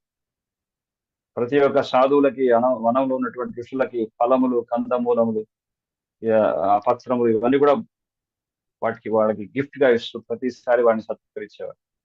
సో వారి యొక్క దీవెనలు అన్నీ ఉన్నాయి. అందుకే దానం చేస్తే వట్టిగా పోదంటారు. బ్రాహ్మణుడికి కానీ, ఋషి, ఒక సాధువు కానీ, ఒక వైష్ణవుడు కానీ దానం చేస్తే అది వృధాగా పోదది. అది మనకి పూర్తి ఫలితం ఇస్తుంది. ఏదో దానం చేశాం కదా, అది మన గొప్పతనం కాదు. ఆయన మన ప్రభుపాదుల వారు ఒక రిపోర్టర్ అడుగుతాడు, Swamiji you are traveling in Royce Rolls cars అంటే ప్రభుపాదుల వారు అంటారు, a devotee of Krishna you should ఈ డబ్బా రైస్ రోల్ కావాల్సి ఏంటి, దానికంటే ఒక గోల్డెన్ కారే ఇవ్వాలని చెప్పారు ప్రభుపాదుల వారు. ఇట్స్ మై మీరు ఇచ్చినటువంటి ఆ రాయిస్ రోల్స్ కార్ అనేది నేను యాక్సెప్ట్ చేస్తున్నా అంటే I'm doing favour upon you, నేను యాక్సెప్ట్ చేస్తున్నా అంటే అది నీ అదృష్టం అని చెప్పి ప్రభుపాదుల వారు చెప్తారు. అంతేగాని అది ఆయన ఇస్తే ఆయన గొప్పతనం ఏం కాదు. సో భక్తుడు దాన్ని స్వీకరిస్తున్నాడంటే అర్థం ఏంటంటే వీళ్ళని వాడిచ్చే దానాలు స్వీకరించి వీళ్ళకి అనుగ్రహాన్ని ఇస్తున్నాడు. అది భక్తుల యొక్క గొప్పతనం. సో ఆ విధంగా ఈ ఋషి చక్కగా ఋషులందరికీ ఇవ్వడం వల్ల వాళ్ళందరి యొక్క దీవెనలు పొందుతున్నాడు. చాలా మటుకు జనం దగ్గర ఎంత సంపత్తి ఉన్నా దానికి ఇవ్వడానికి చేతులు రావు, 2 చేతులు రావు. ఎప్పుడు అదే కూడబెట్టుకొని కుళ్ళిపోతుంది అన్నమాట. ఆ సంపత్తి అనేది కుళ్ళిపోతుంది. జస్ట్ లైక్ ఫర్ ఎగ్జాంపుల్ ఒక ఉదాహరణ చెప్తాను. ఒక చక్కటి పూల యొక్క ఫ్లవర్ పాట్, ఆ పూల మొక్కలు ఉన్నటువంటి ఆ తొట్టిలో నీరు పోస్తున్నప్పుడు దానికి ఒక చిన్న రంధ్రం ఒకటి ఉంటుంది. అంటే ఎక్కువగా ఎక్సెసివ్ గా అయినప్పుడు అది నీరు అనేది బయటకు వెళ్ళిపోవడానికి. కానీ ఆ రంధ్రం అనేది లేకపోతే ఏమవుతుందంటే ఆ తొట్టిలో నీళ్లు పోస్తున్నప్పుడు అదే అక్కడ నీరంతా జామ్ అయిపోయి అదంతా కుళ్ళిపోతుంది, ఇక చెట్టు అంతా కుళ్ళిపోతుంది. సో అలాగే ఇటువంటి వాళ్ళకి తీసుకోవడమే కానీ ఇచ్చే గుణం లేకపోవడం వల్ల ఆ సంపాదించినటువంటి సంపద అంతా కూడా కుళ్ళిపోతుంది అన్నమాట, నష్టం అయిపోతుంది. ఆ విధంగా వాళ్ళకి వాళ్ళు ఉద్ధరించుకోవడానికి వాడలేదు, ప్రచార కార్యక్రమాలకి ఉపయోగించలేదు, ధర్మ కార్యాలకి వాడుకోలేదు. సో కుళ్ళిపోయినటువంటి ధనం ఆఖరికి కూడా పెట్టుకొని ఆఖరికి వీళ్ళు కూడా సమాప్తం అయిపోతారు. సో ఆ విధంగా బంతిదేవుడి నుంచి నేర్చుకోవాల్సినటువంటి ఒక చక్కటి లక్షణం ఇది. ఇది దాన స్వభావం. సో అటువంటి లక్షణాలతో పోలి ఉన్నటువంటి వాడు మన పరీక్షిత్ మహారాజు. అంత ఉదాత్త స్వభావం కలిగినటువంటి వాడే పరీక్షిత్ మహారాజు అని చెప్తున్నారు. అంటే ఊరికే ఏదో ముఖస్థుతి చేయట్లేదు ఇక్కడ వీళ్ళతో పోలుస్తూ. నిజంగా he has that qualities. Parikshit మహారాజ్కి ఆ లక్షణాలు ఉన్నాయని చెప్పి స్పష్టంగా తెలియజేస్తున్నారు. తర్వాత యయాతి మహారాజు గురించి చెప్తున్నారు. యయాతి మహారాజు ఎవరు? ఒక గొప్ప ప్రపంచ చక్రవర్తి అయిన యయాతి ఆర్యులకు మరియు ఆసియా యూరోపియన్ల దేశాలకు చెందినటువంటి సమస్త దేశవాసులకు మూల పురుషుడై ఉన్నాడు. అంటే ఒకప్పుడు భరతఖండే, జంబూ ద్వీప, అంటే ఇప్పుడు ఉన్నటువంటి మన భారతదేశం అనేది మనం చూసే మ్యాప్ లో ఉన్న ఒక చిన్న ముక్క కాదు, మొత్తం ఈ విశ్వాన్ని భూగోళాన్ని అంతా కూడా భరతఖండం అనేవారు. సో అటువంటి గొప్ప రాజులు, చక్రవర్తులు, సామ్రాట్ మొత్తం ప్రపంచాన్ని పరిపాలించేవారు. సో ఆ ఖండాంతరాలు దాటిన తర్వాత ఉన్నటువంటి ఆసియా ఖండాలు ఏవైతున్నాయో, యూరోపియా దేశాలు అన్నిటికీ కూడా ఆయన పరిపాలించేవాడు. ఆయన యొక్క ఇప్పటికీ ఆ వంశీయులంతా కూడా అంతటా వ్యాప్తి చెంది ఉన్నారు, ఆ క్షత్రియ రాజు యొక్క వంశీయులంతా కూడా. సో ఈ యయాతి మహారాజు నభూషా అనేటువంటి మహారాజు యొక్క కుమారుడు. ఆయన ఎన్నో సంవత్సరాలు పరిపాలించాడు, ఎన్నో యజ్ఞయాగాలు చేశాడు. ఆయన యొక్క ప్రేమ కలాపాన్ని ఇక్కడ వర్ణిస్తారు భాగవతంలో. ఒక దేవయాని అనేటువంటి ఒక కన్యని ప్రేమలో పడతాడు. సో దేవయాని ఎవరు? సాక్షాత్తు శుక్రాచార్యుడి యొక్క కుమార్తె. సో ఒక విధంగా చూసినట్లయితే బ్రాహ్మణ పరివారానికి చెందినటువంటి సదస్సు. సీతడేమో క్షత్రియుడు, క్షత్రియ రాజు. సో ఇక్కడ ఏంటంటే సమస్య ఏంటంటే, ఒక బ్రాహ్మణుడు ఉన్నత వర్గానికి చెందినటువంటి వాడు క్షత్రియ కన్యని కానీ, వైశ్య కానీ, శూద్ర కన్యని కానీ వివాహం చేసుకోవచ్చు. కానీ క్షత్రియ రాణి కానీ వారు బ్రాహ్మణ స్త్రీ కానీ తమ కంటే తక్కువ వర్గంలో ఉన్నటువంటి వారికి వివాహం చేసుకోకూడదు. ఎందుకంటే దీనివల్ల ప్రమాదం ఏంటి అంటే అవాంఛనీయమైనటువంటి సంతానం, వర్ణశంకర అనేది ఏర్పడుతుంది. సో ఈ కారణం చేత, క్షత్రియుడైనటువంటి కారణం చేత ఆ దేవయానిని వివాహం చేయడానికి ఒప్పుకోడు ఎవరు? యయాతి మొదట. కానీ శుక్రాచార్యుడు యొక్క ఆజ్ఞ మేరకు దేవయానిని వివాహం చేసుకుంటాడు. సో అందుకే కయ్యానికైనా వియ్యానికైనా సరి సమానమైనటువంటి వారు కావాలని చెప్పి మనకి ఒక ఒక ఒక ఒక కొటేషన్ ఉంది, ఎప్పుడు అది వాడుతుంటారు. అంటే ఇది వాస్తవం ఒక రకంగా. ఎందుకంటే దీన్ని ఇంకో దృష్టికోణంతో చూసినట్లయితే, ఒక స్త్రీ సద్ధర్మచారిణిగా భర్తకి, ధర్మాచరణలో ఉన్నటువంటి భర్తకి సహకరిస్తూ సేవ చేస్తూ ఒక సబార్డినేట్ లాగా ఉండాలి భార్య. ఎప్పుడు భర్త ధర్మ కార్యాలు ఆచరిస్తారు. సో అటువంటి బ్రాహ్మణ పరివారంలో ఉన్నటువంటి వీరు ఈ విధంగా క్షత్రియ తమ కంటే నిన్న శ్రేణిలో ఉన్నటువంటి వ్యవహారం చేసుకుంటే ఆ సబార్డినేట్, ఆ విధంగా సరెండర్, ఆ విధంగా ఒక సబార్డినేట్ లాగా ఉండాలనేటువంటి ఆ నేచర్ ఒప్పుకోదు. అక్కడ ఉమెన్ డామినేషన్. అప్పుడు ఏమైతే అంత అస్తవ్యస్తం అయిపోతుంది, ఆ మ్యారేజ్ అనేది సరిగా ఉండదు, సక్రమంగా ఉండదు. అప్పుడు అందుకే ప్రాబ్లమ్స్ వస్తాయి. అదొక కారణం. ఒకటేమో వాంఛనీయమైనటువంటి సంతానం, వర్ణశంకర్. ఇంకోటేమో సబార్డినేట్, అంటే భర్తకి ధర్మ కార్యాల్లో సహకరిస్తున్నటువంటి విధంగా ఆ విధంగా ఉండడం అనేది సాధ్యత. అందుకే వివాహం అనేది పెద్దలు సక్రమంగా ఇవన్నీ చూసి వీటన్నిటిని పరిశీలించి వాళ్ళు వివాహం అనేది నిర్ణయించేవారు. సో శుక్రాచార్యుడు ఇది ఉన్నప్పటికీ కూడా ఆయన యయాతికి, దేవయానికి ఇచ్చి వివాహం జరిపించాడు. కానీ క్షత్రియ లక్షణం ఏంటంటే, ఒక రాణి, ఇద్దరు, ముగ్గురు ఉండవచ్చు. క్షత్రియుడికి ఏమైనా దోషం లేదు. సో దేవయానితో ఉన్నటువంటి ఒక స్నేహితురాడు, ఆమె పేరు శ్రమిష్ఠ. ఈ శ్రమిష్ఠ అనేటువంటి ఈమె ప్రేమలో పడతాడు. సో ఈమెని వివాహం చేసుకుందామనే లోపల అక్కడ ఆయనకి ఎన్నో అడ్డంకులు వస్తాయి, ఒప్పుకోరు శుక్రాచార్యుల వారు. కనుక రహస్యంగా వివాహం చేసుకుంటాడు. ఆ విషయం తెలిసినటువంటి దేవయాని ఏం చేస్తుంది, తండ్రి గారికి వెళ్ళి చెప్తుంది, బహిర్గతం చేస్తుంది. ఈ విధంగా ఈ ఇతడు ఆ నా యొక్క స్నేహితురాలతో సంబంధం పెట్టుకున్నాడు. సో వెంటనే శుక్రాచార్యుడు విపరీతమైనటువంటి కోపం వచ్చేసి తన అల్లుడైనటువంటి యయాతిని శపించడం జరుగుతుంది. ఏ విధంగా శాపం, నువ్వు శక్తిహీనుడు కావుగాక అని చెప్పి శపిస్తాడు. ఆ విధంగా పూర్తిగా శక్తిని కోల్పోయినటువంటి యయాతి, ఇక్కడ ఒక విచిత్రం ఏంటంటే శక్తిని కోల్పోయినా కానీ మనసులో మాత్రం కోరిక తీర్చుకోవాలనేటువంటి వాంఛ మాత్రం అదే విధంగా మిగిలిపోయింది. సో కొంతమంది అనుకుంటారు ఇన్వాలిడ్ అంటే బాడీ వృద్ధాప్యం వచ్చిన తర్వాత కోరికలన్నీ పోతాయంటే అది తప్పు మాట. వృద్ధాప్యం వచ్చిన తర్వాత ఈ ఈ కామభూయిష్టమైనటువంటి కోరికలన్నీ అంతరించిపోవడం అంటూ జరగదు. అది వృద్ధాప్యంతో కాదు, అది భక్తి అనేటువంటి శక్తితో మనం వీటిని జయించాలి, అంతేగాని వృద్ధాప్యం వల్ల కాదు. సో ఇక్కడ శుక్రాచార్యుడు ఆ విధంగా శపించడం చేత శక్తిహీనుడైపోయాడు ఉన్నాడు, కానీ మనసులో మాత్రం కోరికలు అదే విధంగా తహతహలాడుతుంది.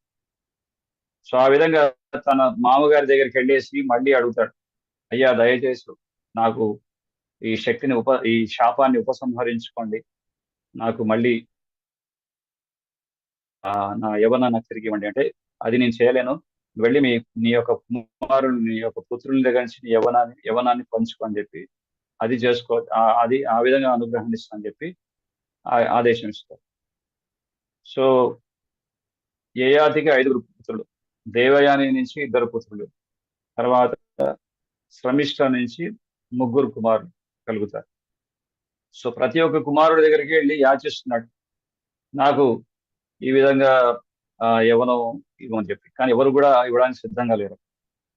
ఆఖరి పుత్రుడైనటువంటి పురూరవుడి దగ్గరికి వెళ్ళేసి అడుగుతారు. ఆఖరి పుత్రుడు ఒప్పుకుంటాడు. తన యొక్క 1000 సంవత్సరాలు తండ్రికి ధారపోస్తాడు. 1000 సంవత్సరాలు నా యొక్క యవ్వనాన్ని మీరు స్వీకరించండి అని చెప్పి ఆ విధంగా ధారపోస్తాడు పురూరవుడు.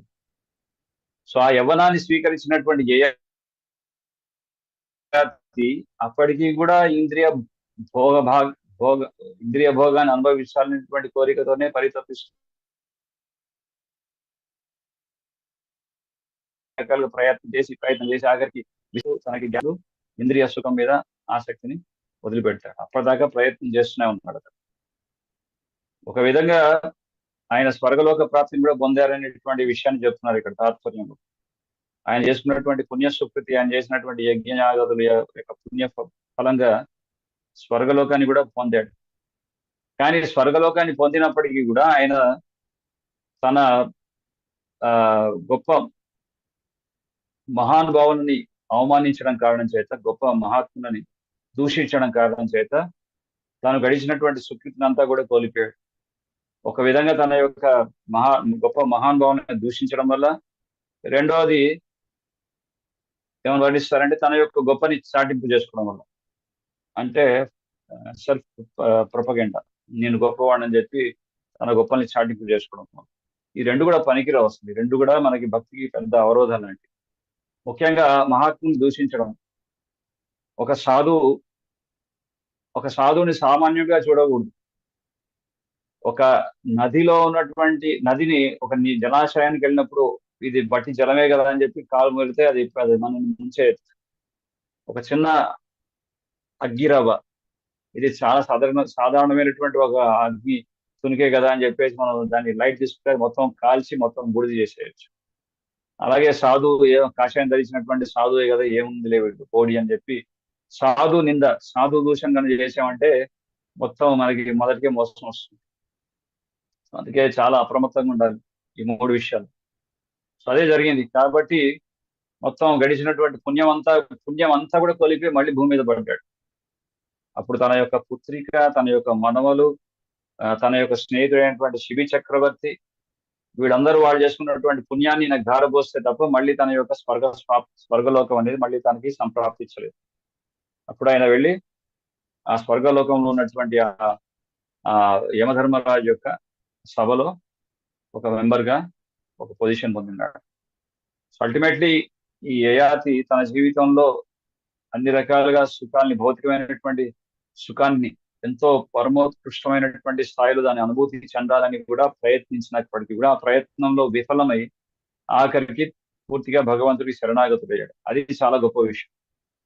అది ప్రతి ఒక్కరు కూడా నేర్చుకోవాల్సినటువంటి గొప్ప విషయం. సో ఆ విధంగా యయాతి మహారాజు నుంచి ధర్మం ఏ విధంగా ఆచరించాలనేది కూడా మనం ఆ విధంగా అంతిమంలో అంతే సర్వం త్యాగం చేసి ఆఖరికి తన పుత్రుడైనటువంటి పురూరవుడినే రాజుగా ఎన్నుకోదలిచాడు.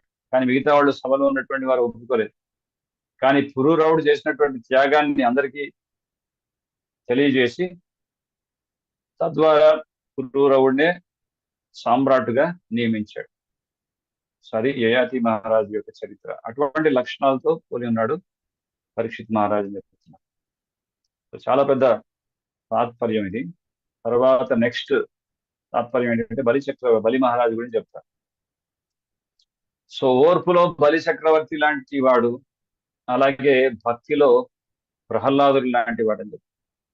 కృష్ణ భక్తుడు అయినటువంటి ప్రహ్లాదుడు.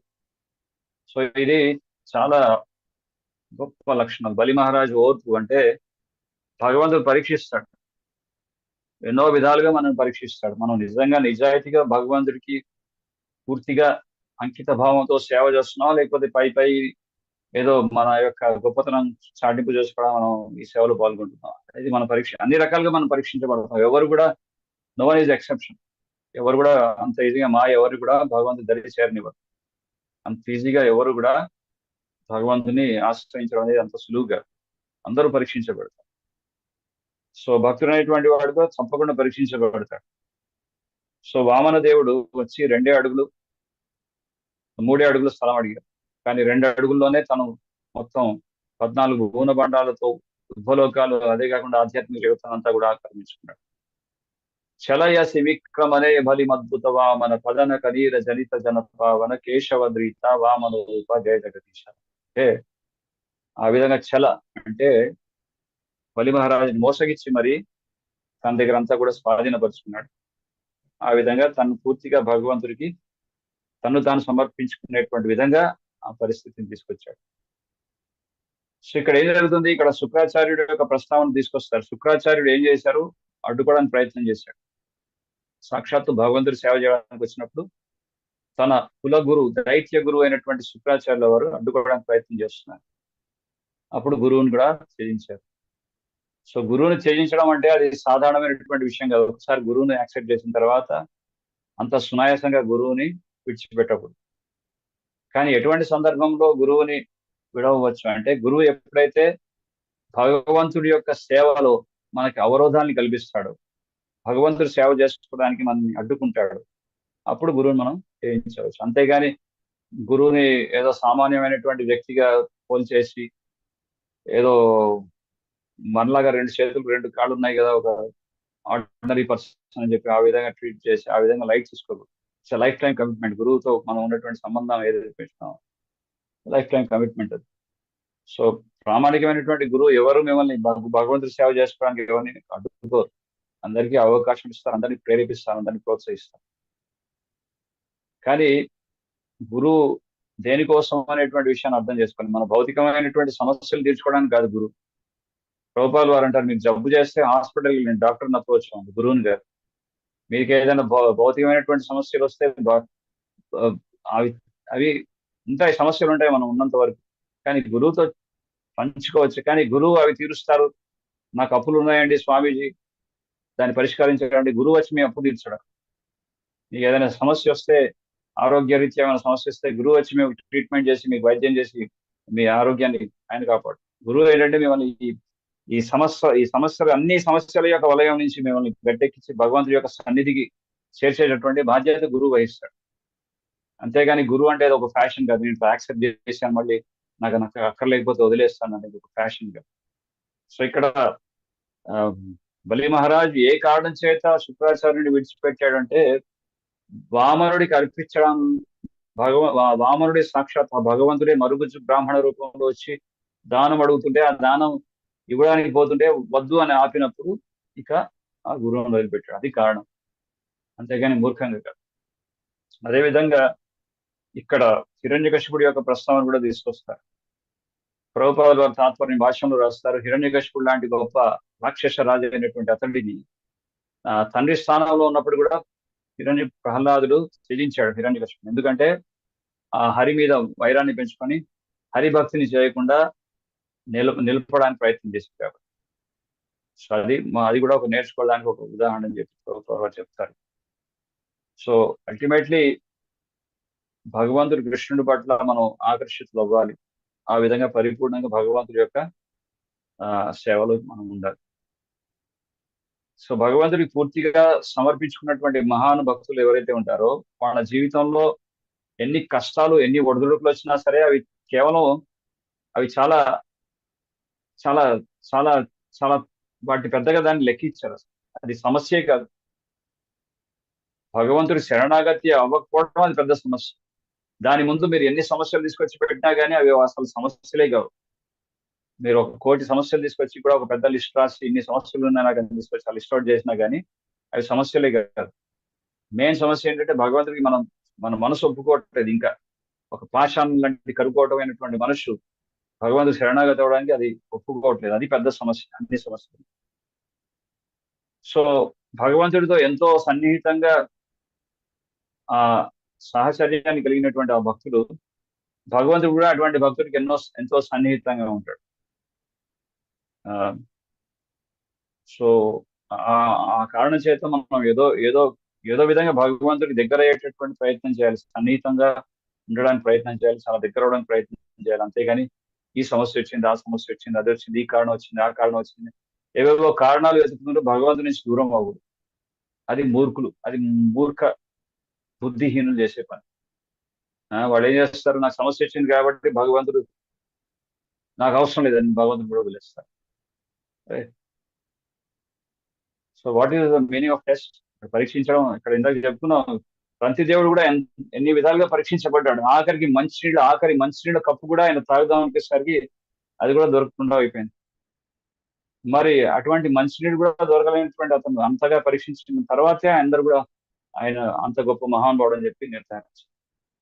సో చిన్న చిట్కా జీవితంలో వచ్చే చిన్న చిట్కా సమస్యల వల్ల భగవంతుడు దూరం అవ్వడం ఇది తెలివి తక్కువ పని అంతే.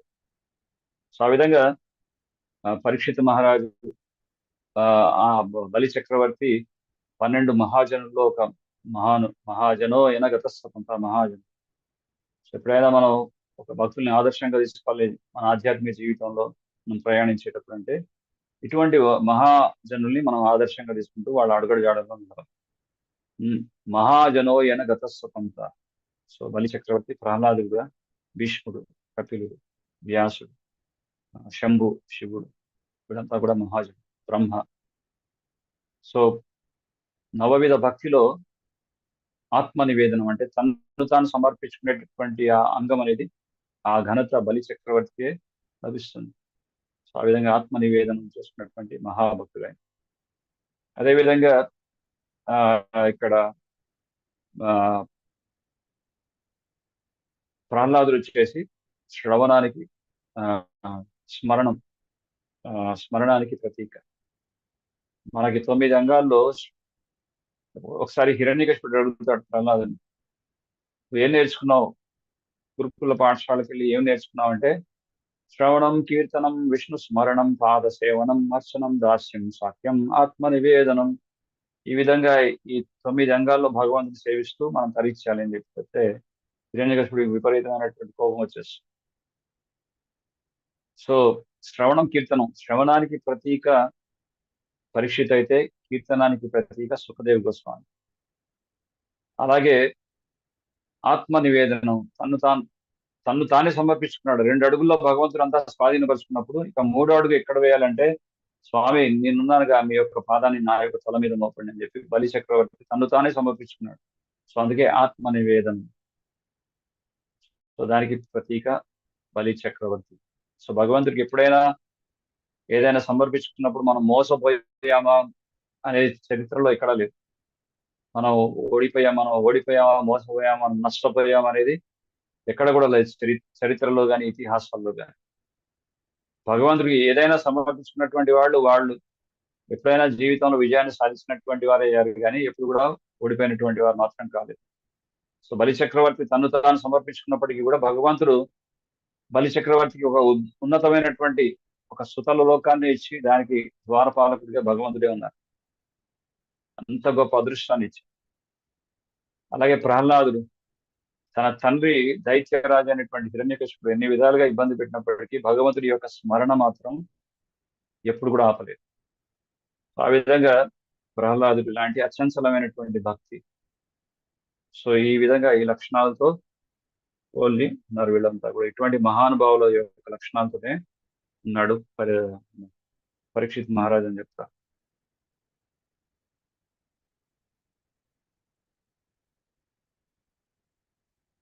సో ఇక్కడికి ఈరోజు ముగిద్దాం. ఇది చాలా పెద్ద ఫస్ట్ 24th శ్లోకానే చాలా పెద్ద తాత్పర్యం ఉంది. సో దానికే మనకి ఎక్కువ టైం తీసుకున్నాం. సో ఈరోజు చర్చించినటువంటి అంశాల్లో ఎవరికి ఏమైనా ప్రశ్నలు కానీ వ్యాఖ్యలు కనుక అడగవచ్చు, చెప్పవచ్చు. హరే కృష్ణ ప్రభు. హరే కృష్ణ మాత. హరే కృష్ణ. నాకు ఒక డౌట్ ప్రభు. ఇప్పుడు బలి చక్రవర్తి ఆత్మ సమర్పణ చేసుకున్నాడు ప్రభు మామూలుగా. అయితే తర్వాత గరుత్మంతుడు వచ్చి ఆయన్ని కట్టివేశాడు అంటారు. కట్టివేస్తే ప్రహ్లాదుడు మహారాజు వచ్చినప్పుడు, నేను నీ తాతగారు మీకు నేను నమస్కారం చేయలేకపోతున్నాను, నా ఒళ్ళంతా కట్టేసి పెట్టారు అని అంటారు అనమాట. అది ఇప్పుడు ఆయన ఆత్మ సమర్పణ చేసుకున్న తర్వాత కూడా ఆయన ఎందుకు కట్టేశారు ప్రభు? అర్థమైంది. ఇప్పుడు ఆయన 3 అడుగులు అడుగుతారు ప్రభు. అడిగిన తర్వాత సరే ఇస్తారు, అయిపోయింది, అది ఆత్మ సమర్పణ కూడా అయిపోతుంది. కానీ గరుత్మంతుడు వచ్చి తన నాగపాశంతో ఆయన్ని కట్టేస్తారనమాట, బలి చక్రవర్తిని. కట్టేస్తే అప్పుడు ప్రహ్లాద్ మహారాజు వస్తారు. వస్తే ఆయన్ని నమస్కారం చేద్దామంటే, నేను తాతగారు మీకు నమస్కారం కూడా చేయలేకపోతున్నాను, నేను ఇట్లా కట్లతో ఉన్నాను అని చెప్పి అంటాడు అనమాట. తర్వాత ఆయన ప్రార్థిస్తే విడుదల చేస్తారనుకోండి. కానీ ఆత్మ సమర్పణ చేసిన తర్వాత కూడా ఆయన ఎందుకు అట్లా కట్టేస్తారు? నాకు కొంచెం డౌట్ ప్రభు, చాలా రోజులు బట్టి. అయితే ఇక్కడ ఆత్మ సమర్పణం అంటే యాక్చువల్లీ ప్రభుపాద వారు దానికి ఎన్నో ఉదాహరణ చెప్తారు. A devotee who is completely surrendered soul is just like a sold out animal. Sold out animal అంటే ఒక ఎగ్జాంపుల్ చెప్తారు. ఒక మార్కెట్ లో జంతువుల్ని అమ్మేటప్పుడు ఒక యజమాని ఇంకో యజమానికి అమ్మినప్పుడు ఆ జంతువుని కట్టేసి తన యొక్క వశంలో తను స్వాధీనపరుచుకుంటాడు. ఇప్పటి నుంచి ఇది నాది అని చెప్పి. సో ఒక విధంగా ఇక్కడ కట్టేయడం అంటే వరుణపాశం, అది నాగపాశంతో కట్టేసినప్పుడు ఆ బలి చక్రవర్తి నిర్వీర్యం అయిపోతారు, అంటే శక్తిహీనుడిగా అయిపోతారు, చాలా వీక్ గా. సో ఆ విధంగా అక్కడ అందరూ దూషిస్తున్నారు. ఎవరు? బలి చక్రవర్తి యొక్క భార్య వింధ్యావళి, తన యొక్క సోదరి రత్నమాల, శుక్రాచార్యుడితో పాటు ఉన్నటువంటి దైత్యులంతా కూడా విమర్శిస్తున్నారు. ఇలా కట్టివేయబడ్డావు ఏంటి, నీకు ఇదే వ్యక్తిగతయా, ఓ రాజా, ఇంత చేసి కూడా ఈ విధంగా అయిపోయింది నీ పరిస్థితి అని చెప్పి. అయినప్పటికీ తన యొక్క శరణాగతి భావం అనేది కించిత్ కూడా తగ్గలేదు. సో ఒక విధంగా అతడు పూర్తిగా ఆ విధంగా కట్టివేయబడినదంటే అది కూడా ఒక పరీక్షలాగా మనం తీసుకోవచ్చు. అయ్యో, నేను భగవంతుడికి ఇచ్చి ఈ విధంగా అన్ని కోల్పోయానా, నాకు ఈ పరిస్థితి, ఈ దుస్థితి నాకు ఏర్పడిందా అనేటువంటి భావన ఆయనలో మనసు నుంచి ఉత్పన్నం అవట్లేదు. అంతే, ఆయన ఒప్పుకున్నాడు, భగవంతుడికి ఇచ్చేసాడు. వాజ్ వెరీ హ్యాపీ, భగవంతుడికి ఇచ్చాడు. సాక్షాత్తు ఆ శ్రీహరియే నా దగ్గర నుంచి దానాన్ని స్వీకరించడానికి వచ్చారనేటువంటి భావనలో ఉన్నాడు. కానీ ఎప్పుడు కూడా ఒక నెగిటివ్ థాట్ అనేది మనసులో దరిదాపులో కూడా రాలేదు. ఈవెన్ ఆయన్ని నాగపాశంతో కట్టేసినప్పటికీ ఆయన పూర్తిగా శక్తిహీనుడై నిర్వీర్యంగా అయిపోయినప్పటికీ కూడా ఆయన యొక్క పక్కన ఇరుగు పొరుగు ఉన్నటువంటి వాళ్ళందరూ దూషిస్తున్నారు. ఏం పని చేసే సొంత భార్య అంటుంది వింధ్యావళి, రత్నమాల, శుక్రాచార్యుడు, అందరూ అంటున్నారు. ఆయన కానీ మనసు ఎప్పుడు కూడా కలత చెందలేని, నేను చేసింది కరెక్టే, భగవంతుడు ఇచ్చి నేనేమి తప్పు చేయలేదనేటువంటి ఆ విశ్వాసం, ఆయన దృఢ సంకల్పం, అదే ఆత్మ నివేదన. అదొకటి నేను భావిస్తున్నాను. ఇంకెవరైనా ఇంకెన్నో కారణాలు కూడా ఉన్నాయి. మనం దాన్ని కొంచెం పరిశోధించాలి లోతుగా. నాకు అంటే తెలిసినంత వరకు ఇదే. అంటే ఈ భక్తుడు రావాడు అని చెప్పేసి ఫైనల్ గా చెప్పడం ఆ, అంటారా? అదే యజమాని, కృష్ణుడు యజమానిగా స్వీకరిస్తున్నారు. Like Okay. Sold out animal, అదే బిలాంగ్స్ టు అదే మీ. అదే గరుత్మంతుడికి ఆర్డర్ ఇచ్చాడు, పోయే ఆయన స్వాధీనం చేసుకో అన్నట్లుగా. ఓకే ఆ. ప్రభు, Hare Krishna, thank you. Thank you. Yeah Hare Krishna ప్రభుజీ. Thank you so much Prabhuji. ఇవాళ ఆ క్లాస్ చాలా అద్భుతంగా ఉంది. అట్లాగే పరీక్షణ్ మహారాజ్ యొక్క లక్షణాలు మీరు చెప్పారు. నాకు ఒక పాయింట్ నచ్చింది ప్రభుజీ. మనం కృష్ణుడికి సాంగత్యంతో ఎట్లా ఉండాలి, ఎలాంటి లక్షణాలు మనకు వస్తాయి అని. ప్రభుజీ నాది ఒక చిన్న డౌట్ ఇక్కడ. జనరల్ గా ఒక చిన్న నానుడు ఉంటది కదా ప్రభుజీ, మనం ఎవరితో అయితే ఎక్కువ సాంగత్యంలో ఉంటామో కొన్ని రోజుల తర్వాత నిదానంగా వాళ్ళ లక్షణాలు మనం కూడా అలాంటి లక్షణాలు వస్తాయి అని. సో అందుకని మనము ఈ కృష్ణ కాన్షియస్ లో భక్తులతో సాంగత్యంగా ఉండడానికి ట్రై చేస్తాము. బట్ ఒక్కొక్కసారి కుదరదు కదా ప్రభుజీ. సపోజ్ ఇంట్లో వాళ్ళు, ఫ్యామిలీలో అందరూ భక్తులు ఉండరు, సో వాళ్ళ సాంగత్యం మనం అవాయిడ్ చేయలేము. సో అలాంటప్పుడు మనము ఎలా కాన్షియస్ గా ఉండాలి ప్రభుజీ? అది it's a very good question Mataji. ఎందుకంటే అన్ని పరిస్థితులు మనకి అనుకూలంగా ఉంటూ మనం భక్తిని సుజావుగా కొనసాగించడానికి ఏర్పాటు అనేది అందరికీ లభించకపోవచ్చు. పూర్వ కర్మానుసారం కొంతమందికి ఫెసిలిటీస్, పాసిబిలిటీస్ అనేవి ఉంటాయి భక్తుల్లో ముందుకెళ్ళడానికి. కొంతమందికి ఎన్నో అవరోధాలు వస్తుంది. కానీ ఇటువంటి భక్తుల నుంచి మనం నేర్చుకోవచ్చు. ప్రహ్లాదు నుంచి ఏ విధంగా మనం భక్తికే ప్రయారిటీ ఇస్తూ మిగతావన్నీ కూడా మనం సెకండరీగా పెట్టుకోవడం. ఇప్పుడు సాంగత్యం అనేటువంటి విషయం మీరు తీసుకొచ్చారు. సో ఈవెన్ భక్తులకు దూరంగా ఉన్నప్పుడు కూడా మనం ఫర్ ఎగ్జాంపుల్ గోస్వాములు రాసినటువంటి ఉపదేశామృతం చదువుతున్నాం అంటే డైరెక్ట్ గా గోస్వాములతో సాంగత్యం పొందుతున్నాం. ప్రభుపాదులు వారు రచించినటువంటి పుస్తకాలు మనం చదువుతున్నాం. ప్రభుపాదులు వారి యొక్క సాంగత్యాన్ని పొందుతున్నాం.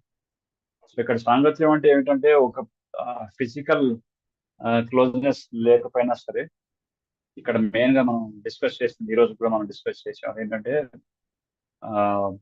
ఇన్స్ట్రక్షన్, మనకి ఇచ్చినటువంటి ఆదేశాన్ని మనం పాటించాం. సో దాని మీద మనం ఫోకస్ చేసినట్లయితే మనం ఎప్పుడు కూడా అలర్ట్ గా ఉంటాం, మనం ఎప్పుడు కూడా ప్రొటెక్టెడ్ గా ఉంటాం. సో అఫ్ కోర్స్ ఫిజికల్ గా కూడా మనం డివోటీస్ తో కలవడం, ఆ విధంగా కీర్తనలో పాల్గొనడం, వాళ్ళ నుంచి వినడం కూడా చాలా అదృష్టం.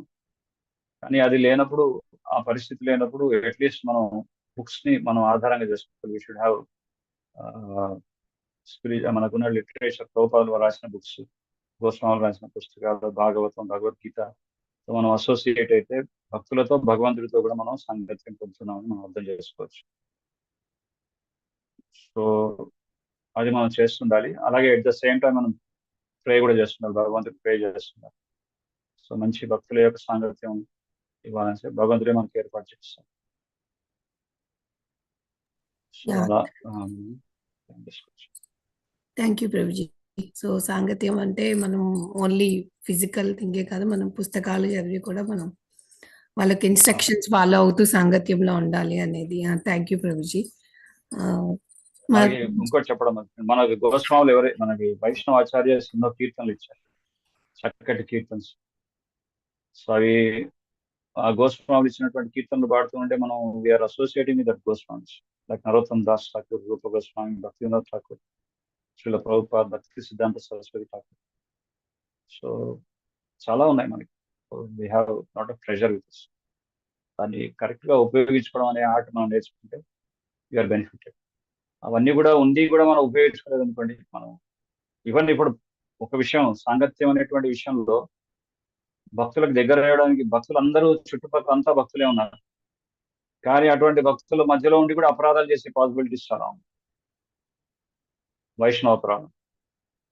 సో ఏదైనా సరే మన మెయిన్గా ఇన్స్ట్రక్షన్, మనకి ఇచ్చే ఇన్స్ట్రక్షన్ మీద మనం ఫోకస్ చేసి, ఏదో సెంటిమెంటల్ గా ఓకే డివోటీ అసోసియేషన్ అంటే కలవాలందరూ, అనేటువంటి ప్లాట్ఫామ్ కాకుండా కొంచెం మెచ్యూర్ లెవెల్స్ లో ఆలోచిస్తే ఇది ఇన్స్ట్రక్షన్ ఇచ్చారు, మనం మీరు ఏం చదివారు, మీరు అలా ఇన్స్పిరేషన్ తీసుకోవడం చేసుకుంటుంటే మనం ఎదగవచ్చు భక్తి. హరే కృష్ణ. Thank you Prabhuji. ప్రభుజీ మీ దగ్గర కొంచెం సమయం ఉందా ప్రభుజీ? భక్తులకి ఎవరికైనా ప్రశ్న ఉన్నాయేమో? భక్తులకి ఎవరికైనా ప్రశ్నలు ఉన్నాయంటే ప్రభుజీని అడగచ్చు. హరే కృష్ణ ప్రభు, ధన్యవాద ప్రణం. హరే కృష్ణ. ధన్యవాద ప్రణం ప్రభు. ప్రభుజీ ధన్యవాద. ప్రభుజీ ఇప్పుడు మనము ఎటువంటి కోరికలు లేకుండా మాత్రమే గురువులను మనం ఆశ్రయించాలి ప్రభుజీ. పర్సనల్ మెటీరియల్ ఎగ్జిస్టెన్స్ కాకుండా ఉండే విధంగా ఉన్నటువంటి ఓన్లీ జ్ఞానం కోసమే గురువులను మనం ఆశించాలి. మన యొక్క సొంత ప్రాబ్లమ్స్ ఇవన్నీ మీరు చెప్పినట్లుగా అలా కాకుండానే సేవించాలి ప్రభుజీ. మనం అంటే ఒకటేంటంటే గురువు అనేవారు తండ్రితో సమానం అని చెప్తారు. మనం క్లోజ్ గా చాలా ఇంటిమేట్ గా ఉన్నప్పుడు తద్విద్ధి ప్రణిపాతైన పరిప్రశ్నైన సేవ చేస్తూ చక్కగా వినయంగా గురువు దగ్గర మనం కొన్ని మన సందేహాలు నివృత్తి చేసుకోవచ్చు, మన ప్రాబ్లమ్స్ మనం షేర్ చేసుకోవచ్చు. బికాస్ గురువు కొంత క్లోజ్నెస్ ఉంది.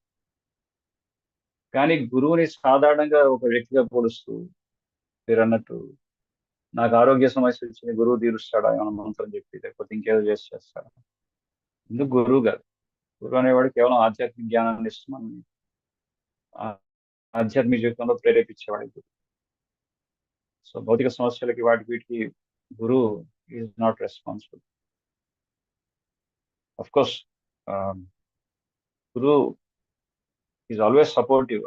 ఈజ్ ఆల్వేస్ మనం ఎప్పుడైతే పూర్తిగా శరణాగతి అయ్యామంటే మన గైడెన్స్ సిస్టమ్ మనకి చేస్తుంటాం. కానీ మనం జస్ట్ లైక్ ఉదాహరణ చెప్పాను, నప్పుల్లో ఇరుక్కుపోయాను, గురువు నప్పులు తీరుస్తాడా? ఇందుకోసం కాదు. గురువు అనేది ఒక హై ప్రయారిటీ, ఉన్నత లక్ష్యం కోసం. అదే మనం గుర్తుపెట్టు. Thank you Prabhuji. సో ఇక్కడికి ఈరోజు క్లాస్ చేద్దాం. Thank you Prabhuji. ఇక్కడికి వాళ్ళ క్లాస్ ఇద్దాం. హరే కృష్ణ ప్రభుజీ. వాంఛాకల్పతరుభ్యశ్చ కృపా సింధుభ్యైవ చ పతితానాం పావనేభ్యో వైష్ణవేభ్యో నమో నమః. అనంత కోటి వైష్ణవ वृंद की जय. भगवद गीता भागवतम की जय. श्रील प्रभुपाद की जय. हिज ग्रेस गीतराज प्रभुजी की जय. प्रभुजी thank you so much Prabhuji.